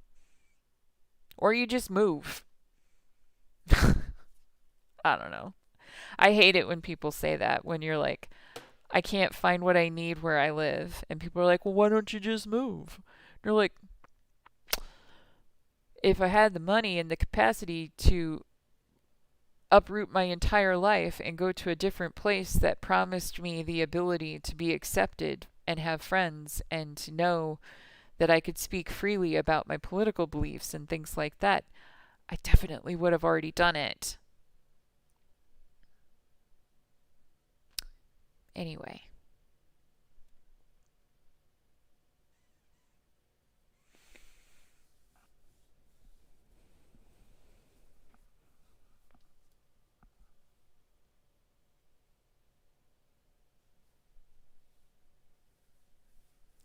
Yeah, man.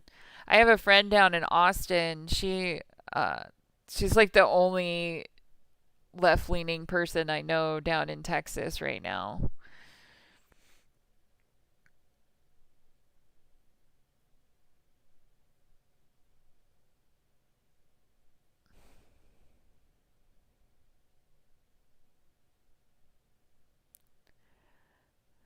I'm like, if you have the capacity to go to South by Southwest, I think you have a good chunk of luck finding some people there.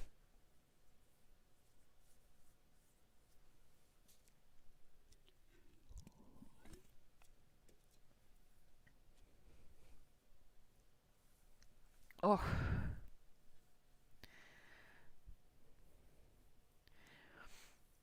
I'm not as familiar with like Massachusetts and the political lean of that particular area.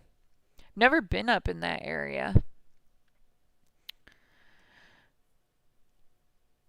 But I think like my outsider perspective on it is I would assume that there were more general liberals, but not necessarily like extreme leftists there.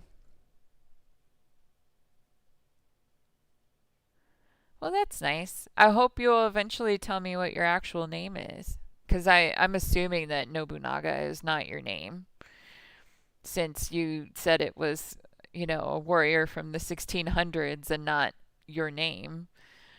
But, yeah.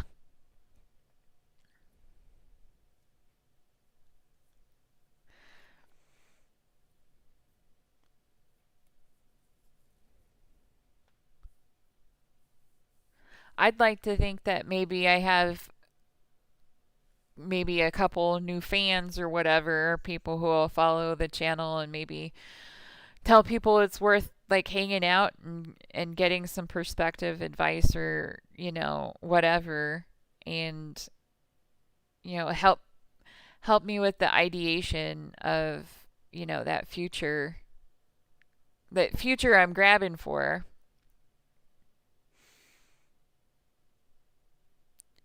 Dude, well, I'm not watching the TYT Discord right now, so I don't know who you are.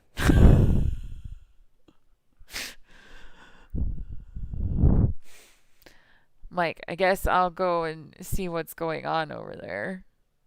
I see people are talking.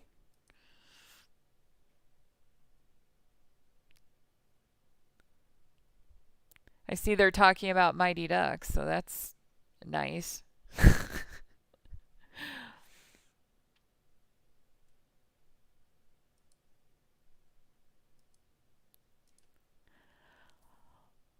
Are you two actively talking in the chat right now? Are you not giving me your undivided attention for this completely exciting visual right now?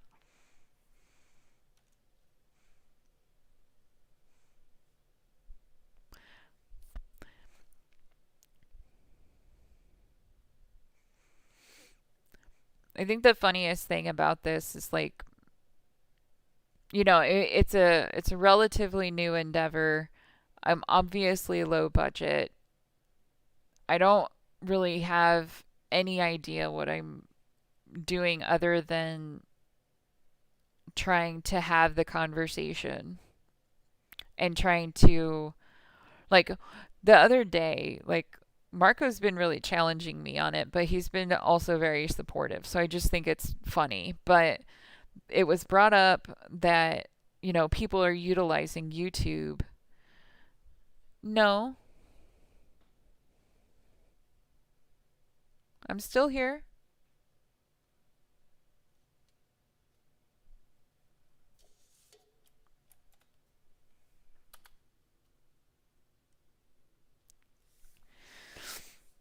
Gotcha.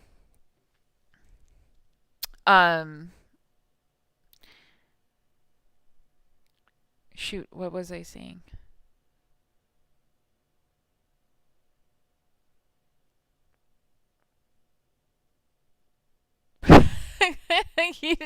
I'm just giving you shit, man. Um, but I've so lost what I was in the middle of saying. It's terrible. I know it was about Marco. I guess I'll have to try and figure it out and remember it. But we talked about it a lot, and I probably owe him like $5 or whatever because I had mentioned that I was trying to do this, but that I'd kind of gotten discouraged and I stopped. And, he kind of had expressed interest in seeing what it was all about. He went to watch the videos that I like, because all of these streams end up being just kind of in the archive or whatever, these long, long streams. And so he was watching some of them and he was like, that's worth watching. And so I was like, okay, cool. But, oh, now I remember, like, one of the people in the chat was talking about the fact that people don't go on YouTube for anything other than entertainment. And that what I was talking about was going to be an uphill battle because people are here for entertainment. They're not here for serious talk a lot of the time. And I almost wonder if, like, Marco's question earlier about distractions is because what I said was that what people are looking for when they're on YouTube at night, which is when I usually focus my time on here, they're looking for a distraction. And that's why I was using the statement of trying to help you answer the questions that keep you up at night.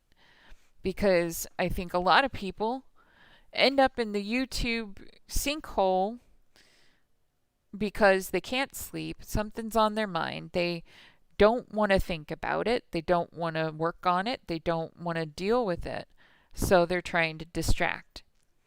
And what I figured is that just like I'll go on like Omegle, and I don't like go on there so I can see a bunch of dongs or anything like that. What I go on there for is that there's inevitably at least one person who's on there trying to connect with somebody, and not in like a sexual way. They're trying to connect because they're lonely. They're trying to connect. Like, one time I was on there and I found a guy who had just been diagnosed with a brain tumor, and he was trying to figure out what that meant. Like, he had came home from a doctor's appointment where they said, you've got 3 months.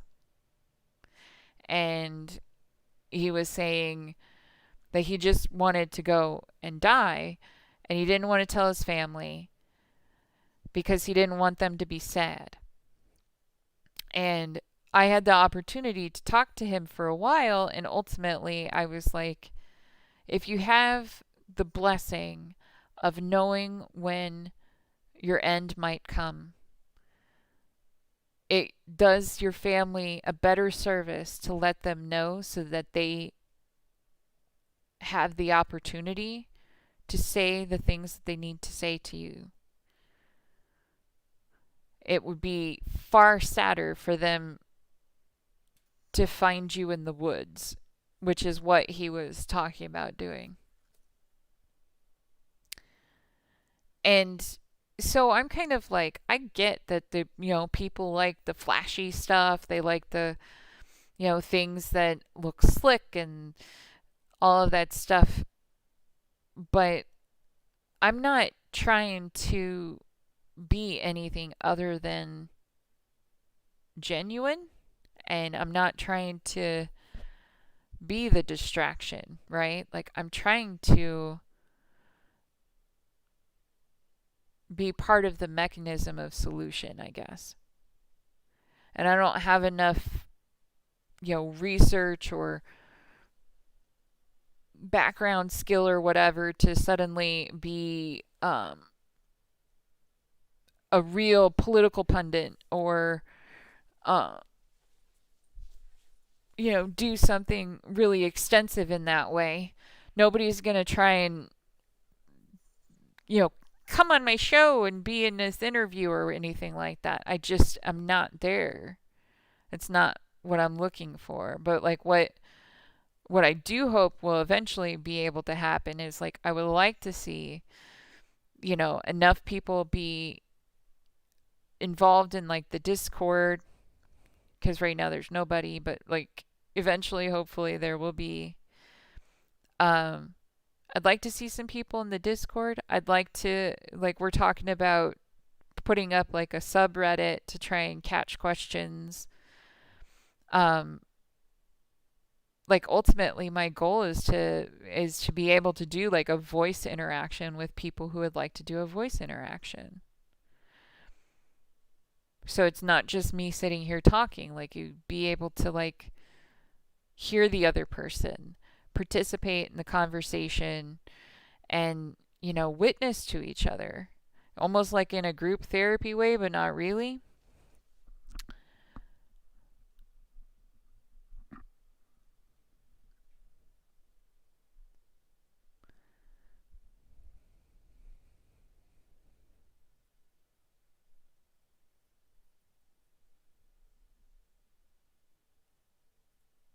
Yeah, there's a link to the Discord in the description.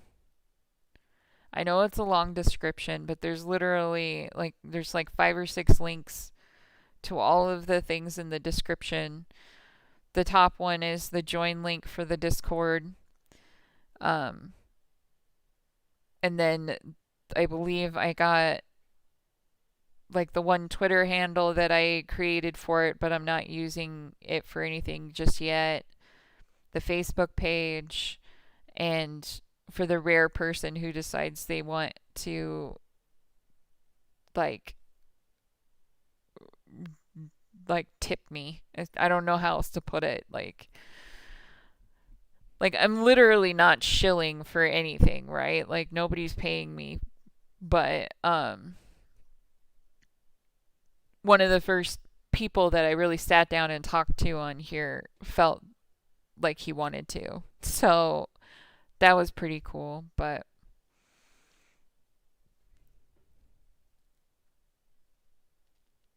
yeah, my point being that there are a number of different ways to get in contact, and then of course there's also the email address that can be used for anonymous contacts and conversation starters that people want to keep kind of secret. But but yeah, like you said, like it's funny how people will think that like uh the best solution for one person is going to be a good solution for everybody. And while I think that a lot of things can be generally universal, I think a lot of people enjoy or benefit from humor when things are sad and everything. I think the kind of the theme of our entire conversation tonight has been stop trying to avoid the inevitable, and start kind of addressing the issues you already know are there. So I think that everybody eventually finds their way into that accountability conversation if they have any desire for progress. And so I'm sitting here waiting for, or waiting, willing, ready, whatever, for the time that they need somebody to help them with that. I do think it would be nice eventually to like have a little bit of flair to it. Maybe better lighting or better camera or something, but like I'm not looking for like a digital designer to you know earn $150 per digital art hour. Of course it is. Of course it is. Why would it work the way I want it to, right? Let me see what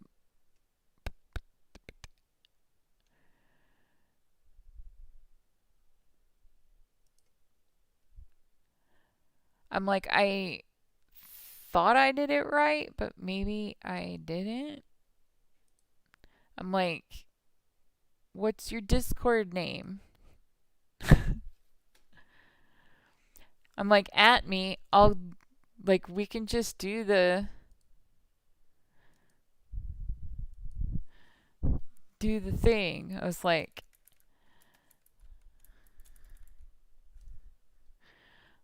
where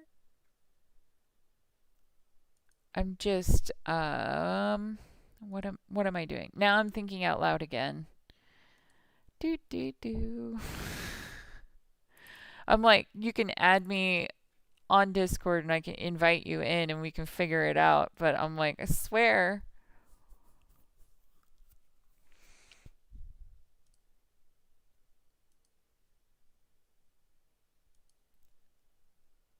I'm like, I wonder if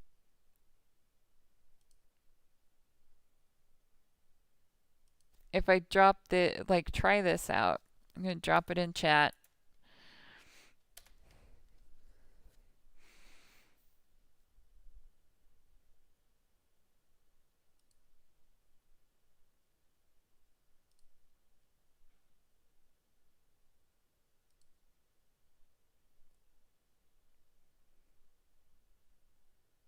If it doesn't work, then I'll have to try a different setup.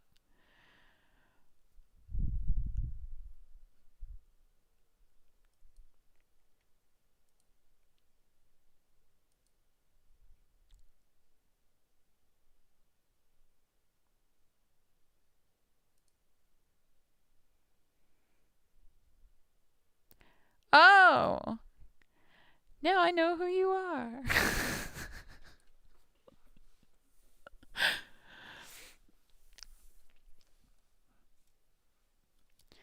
So I fully admit that thematically, the server makes no sense in accordance with like what I'm doing in the channel. But it's a bit of an homage. So, um I'm not sure. I'm like, do either one of you know what it's referencing? Like, we'll have to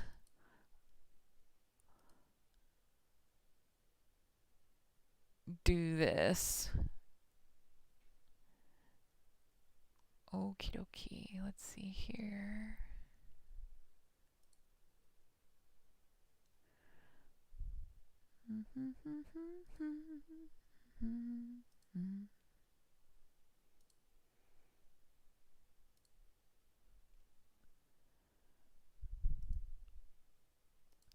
You guys are like the first two, like literally. This is like brand new, essentially. No, so like literally, I just have the two channels, and the other one that I called the Dream Sea. Like my intention for that is essentially to be like the planning place. So it's like the focal point for effectively myself. So I restricted it, but otherwise, like that's it. That's all that's there. So, um, but like for real serious though, like if you if you think like you know people who would be interested um or whatever, I keep forgetting that I'm on camera and I'm like I look I keep forgetting I'm on camera and then I look over and I'm like, "Oh, Jesus. I need a better angle, man."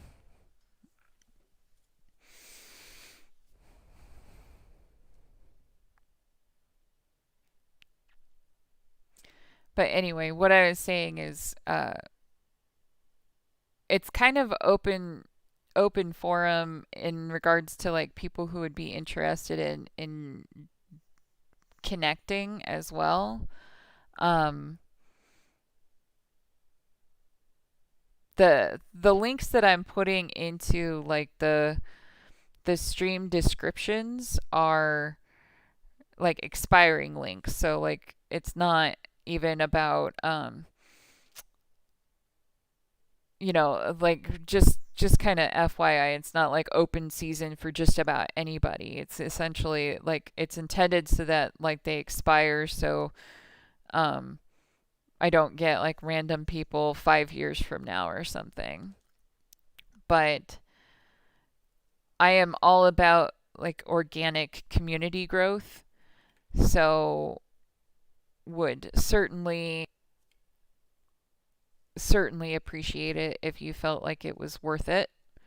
Um, and the way I see it with this kind of thing is that those who are part of the beginning, like offshoots, like as we're kind of like developing like the actual community that connects to it, I am so about the idea of what do you want to see happen? What would be best? So right now I just have the main chat, but like I inevitably will start kind of chunking it out so it's like okay, if we need to have a channel where it's exclusively relationship issues and this one will be about work and this one will be about healthy lifestyle or whatever it is if we're going to do that, or if we need to have a separate channel exclusively for memes or something. Like I'm all about it, but I'm open ears for suggestions and for new participants. So,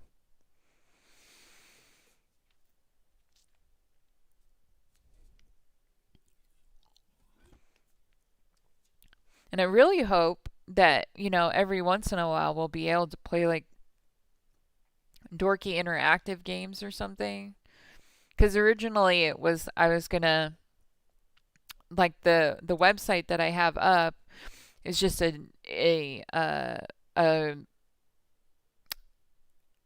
obviously it's a .io game where like you can host a jigsaw puzzle on an independent server and like people like up to 10 people can work on the same puzzle at the same time. It was an idea that I had because the original um I don't know, the original sessions that I held back when I was in college were all centered around a jigsaw puzzle on a table. Well, I am in the central time zone.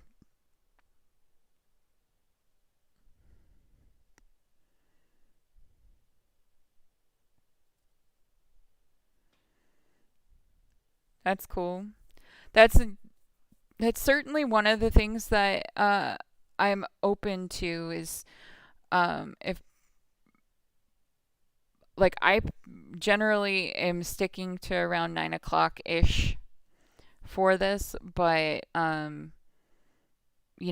said it before, somebody who was like living in Spain wanted to participate and sent me a message and asked me to be on at their 9 p.m., I would be happy to figure out how I can log in at 3, right?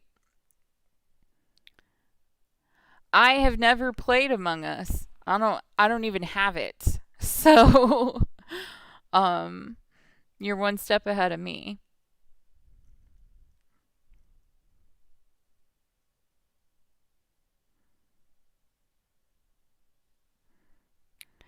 I definitely feel like I'm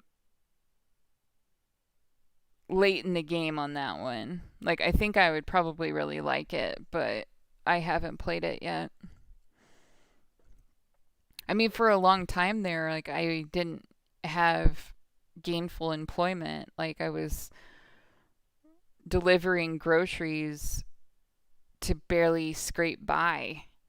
Like that's literally when I started the channel. Is like I lost my like a lot of people, even with like the TYT people and the damage report audience and stuff. I really didn't start like interacting with anybody until I got fired.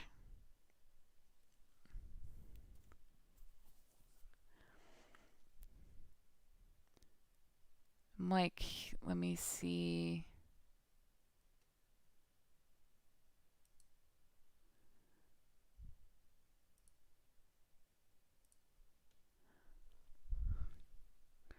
Yeah, some every once in a while my computer like starts choking on things, especially after we get a little far into it, but I don't have a lot of drop. So, at least I'm not contributing to it, but I'm sorry it's janky.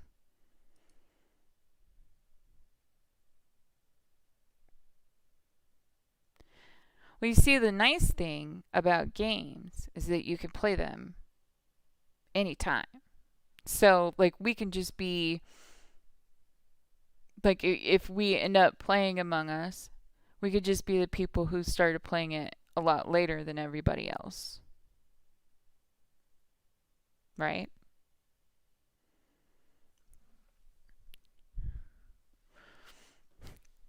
Back when I was in college, we used to play Unreal Tournament, which, um, it used to be you could say that, and a lot of people knew who you're like what you were talking about. And now I worry that I'm old enough that I could be talking to people who have no idea what I'm talking about.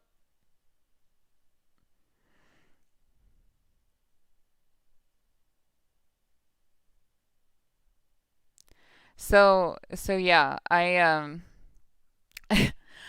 I'm very very guilty of tangential conversations. So I will loop back to that or whatever. It's funny because I use a program through Google Play to earn credits, and I use those credits exclusively to send super chats to John. And the first one I sent him was to tell him that I had lost my job. Um, I don't remember what they were talking about on the show that day, but uh, nice. Um, but yeah, when so what happened with my job loss or whatever? So my birthday is October 20th. My old employer fired me on October 19th. And so I I on my birthday logged in, watched TDR, sent a super chat telling John that I had lost my birthday, but it was or I had lost my job, but it was my birthday and I wanted to send my first super chat to him. And um then I sent another one that said, "Eventually, I promise I'll buy a t-shirt. Please don't be sad." Cuz like he was visibly sad in the middle of the show when I said that. I felt terrible. He doesn't read my super chats on the stream anymore.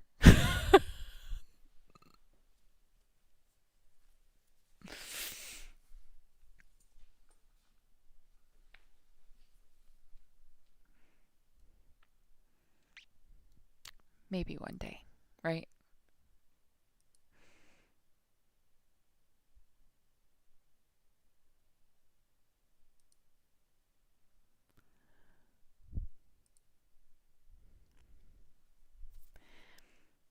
I'm like, now I want to play Unreal, man.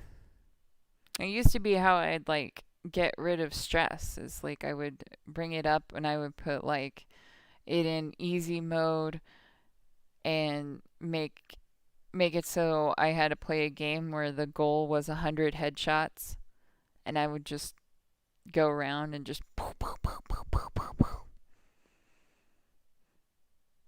but that was like the Among Us option that we had when I was in school. We'd all sit with our dorm room doors open and we would play Unreal and attack each other and shout at each other down the hall.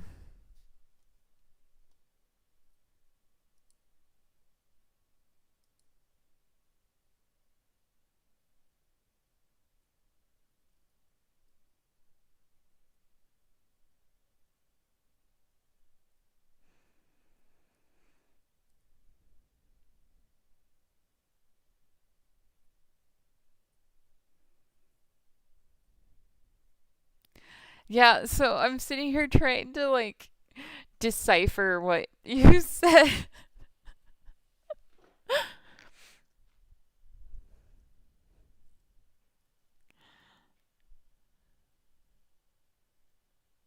Aha. Yeah, I with the fact that like I'm now finally getting paychecks, I had told myself that um after I got my first full paycheck, I would consider subscribing, but I haven't done it yet. I got the first full paycheck for this game or for this job today. I read your old game days thing and immediately said I got my first game, which is so not true. I've had many, many games.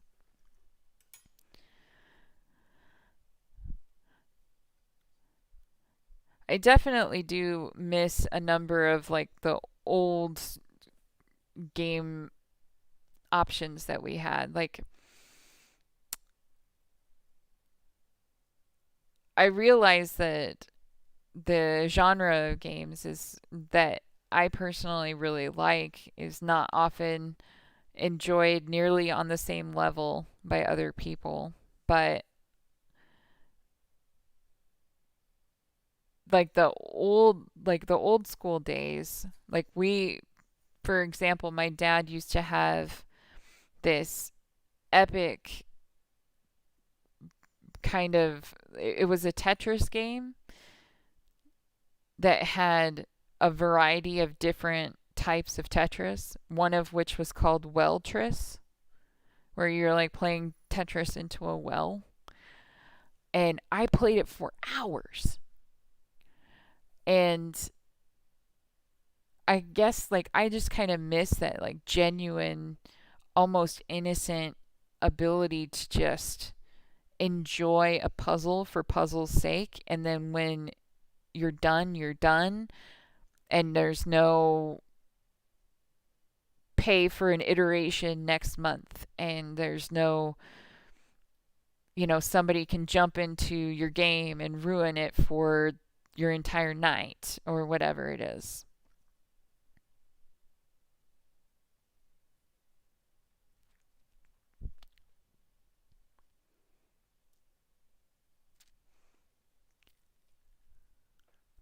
I haven't really decided how I exactly feel about the whole Antifada show. I haven't stopped in to like listen to her, so I'm reserving my concrete opinion, but I couldn't really bring myself to jump over and listen to her because every time um I hear the references on like the Majority Report, which I have a hard time listening to the Majority Report too, to be honest. Um,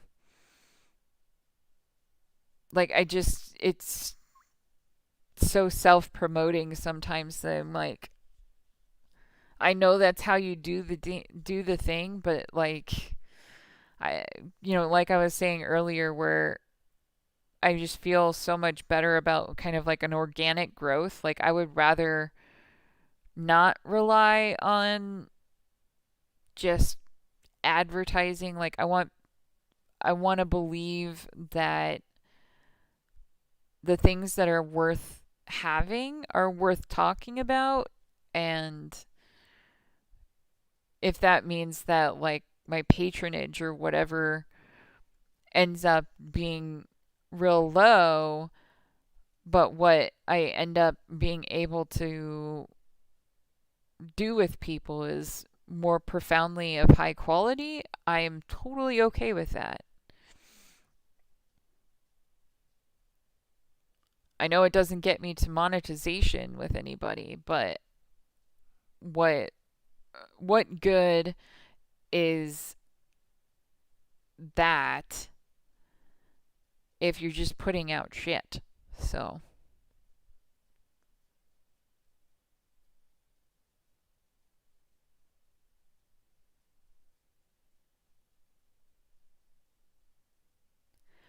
well, so like there's a selection of shows that I partake in or partake of on a very regular basis, and then there's a couple that are kind of second tier that I'll watch as they randomly come up. And so um I'm a pretty regular witness to the damage report. I can't typically watch the entirety of TYT, especially if it is being hosted by specific people. Um, I'm cool with like Anna and John. Like that's fine. I'll watch a lot of clips, but sometimes it's a little bit much for me to take. And so um what ends up happening is like with them, you have those, and then it popped over and it connected over to the majority report, which I had heard referenced in passing a couple of times. So I gave it a shot, and I checked out the whole thing to see like how Sam Cedar is and everything. Especially after Emma moved over there, like I wanted to see how that dynamic was going. And uh I'm really glad to see that Emma is kind of hitting her stride more, because when she first moved over to the Majority Report, I wasn't always a fan of the way that like the conversation exchange was going on. Like I felt like um I was trying to decide whether or not it was uh, a newbie issue or an insecurity issue, if that makes any sense. So I'm really glad to see that she's kind of coming into it a little bit better now. Um, but like I haven't watched the Bituation Room. I haven't gone and checked out the Antifada, and I haven't checked out the show of the other dude that will sit in on Majority Report when they do like the fun hour or whatever. So it's just kind of like so like that's kind of like the bundle of like primary political opinions that I get. And then um every once in a while I'll watch David Packman. I tend to watch him for like the live stream commentary, just because I feel like he doesn't editorialize as much as some people do. And then of course like Brian Tyler Cohen, uh he's okay. Oh, who you want to know who I really like? I don't know if you'll know who it is, but the dude who does some more news. Do you know what I'm talking about?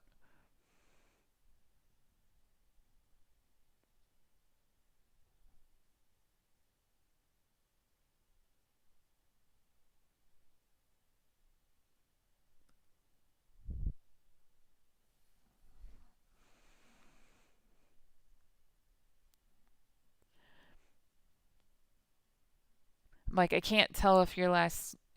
Yeah, Cody.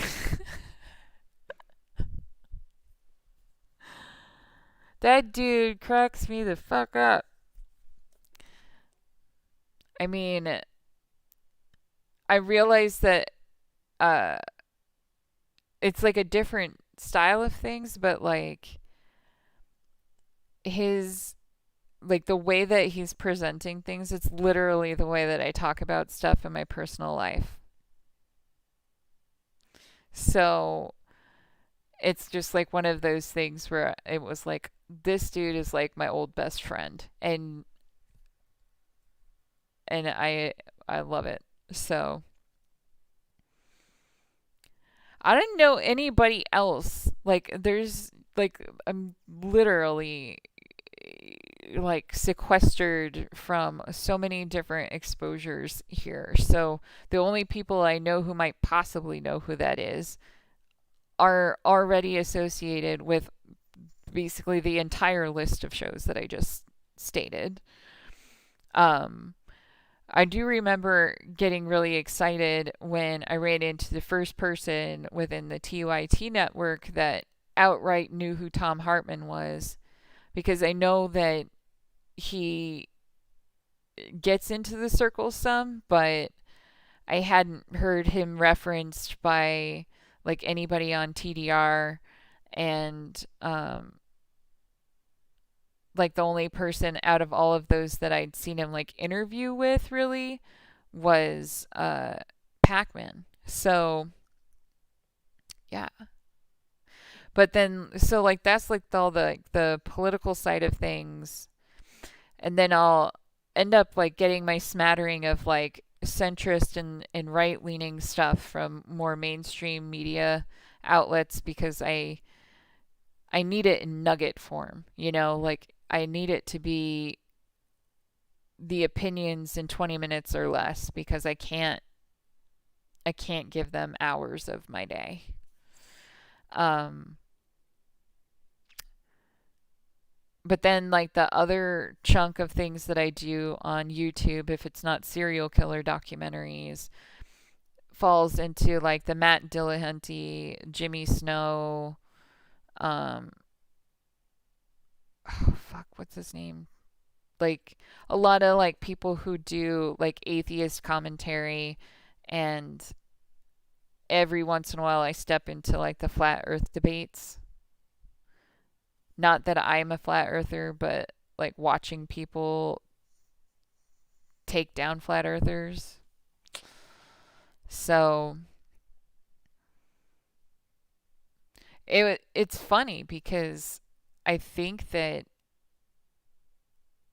of all of this stuff, like some of these people were really encouraging to the thought process that I had for doing like the Ask Mama Lynn thing, because originally I just like thought that now I'm like, here's another tangent for my brain to go down. Like I did an entire year-long series of weekly videos um addressing what it was like to have like weight loss surgery, and then like what happened after the fact. And the engagement with those videos was so low. And when I asked about like why, people were like, well, nobody wants to sit there and listen to you talk.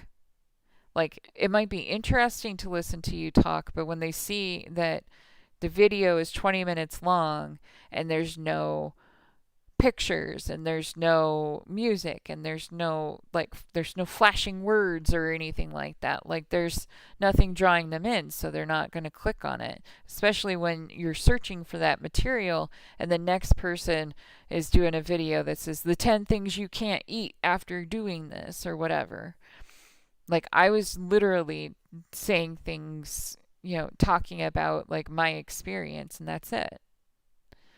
And my whole thought process with it was, when I was trying to find resources that described my circumstances and what I anticipated being my experiences, I couldn't find anybody. I found a boatload of people who talked about being unable to control themselves around food and how much they miss food, and this is all of the fancy recipes that they use now that they can't eat as much food. And I was just like, I know I got fat, but shit, I was not obsessed with food, and I'm still not obsessed with food. I don't have any, like, I'm not going to create that material. And it made me feel like there was, like, absolutely, like, that my experience was just completely abnormal, right?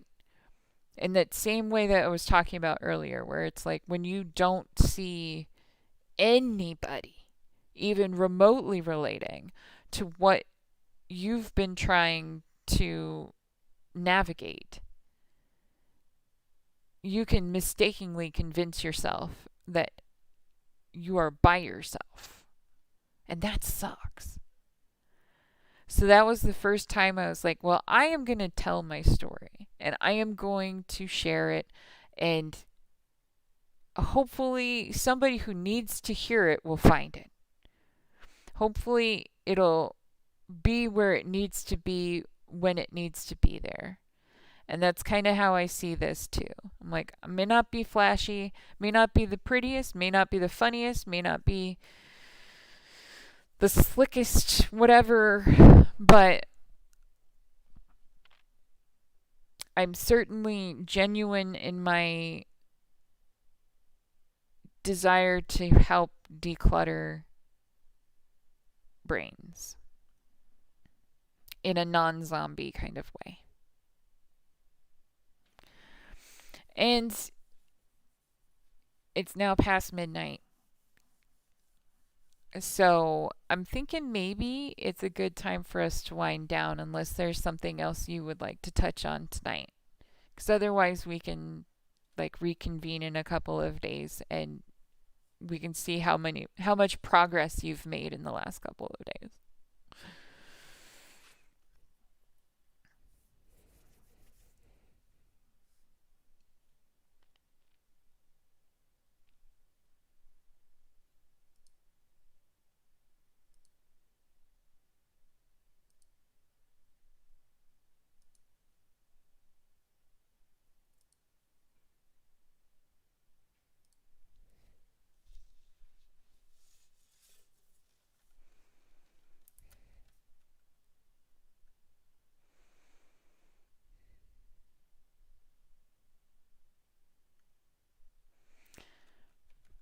I appreciate that. I see the both of you. And when it comes to like candid, I feel like, especially with something like this, where it's like, I'm inviting you to share your vulnerability. Like, so here's the thing is that, like, the previous effort with the weekly videos was about putting a story out there in case somebody needed to see it, right? This effort is more about being here to participate in the story, but then it's like it also provides that same opportunity. So it's like, as you're willing to sit here and be part of the exchange and talk about the experience that you're having, feelings you're dealing with, circumstances that you're facing, it opens the opportunity for somebody who needs to witness to other people struggling with similar issues to see your story and feel comforted by it. And so I think you should feel really good about that you're at least in a good enough space to sit with some visibility and just talk about it.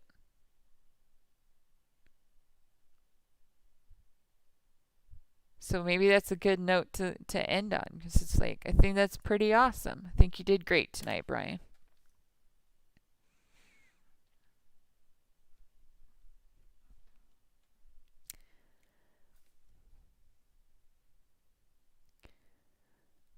But yes, I'm like, I can feel myself dragging, and I'm like, I bought myself a steak to have for the last day of my training class. I haven't made it yet, and it's after midnight, and I'm like, I'm going to be making a steak in like 5 minutes. So, yes,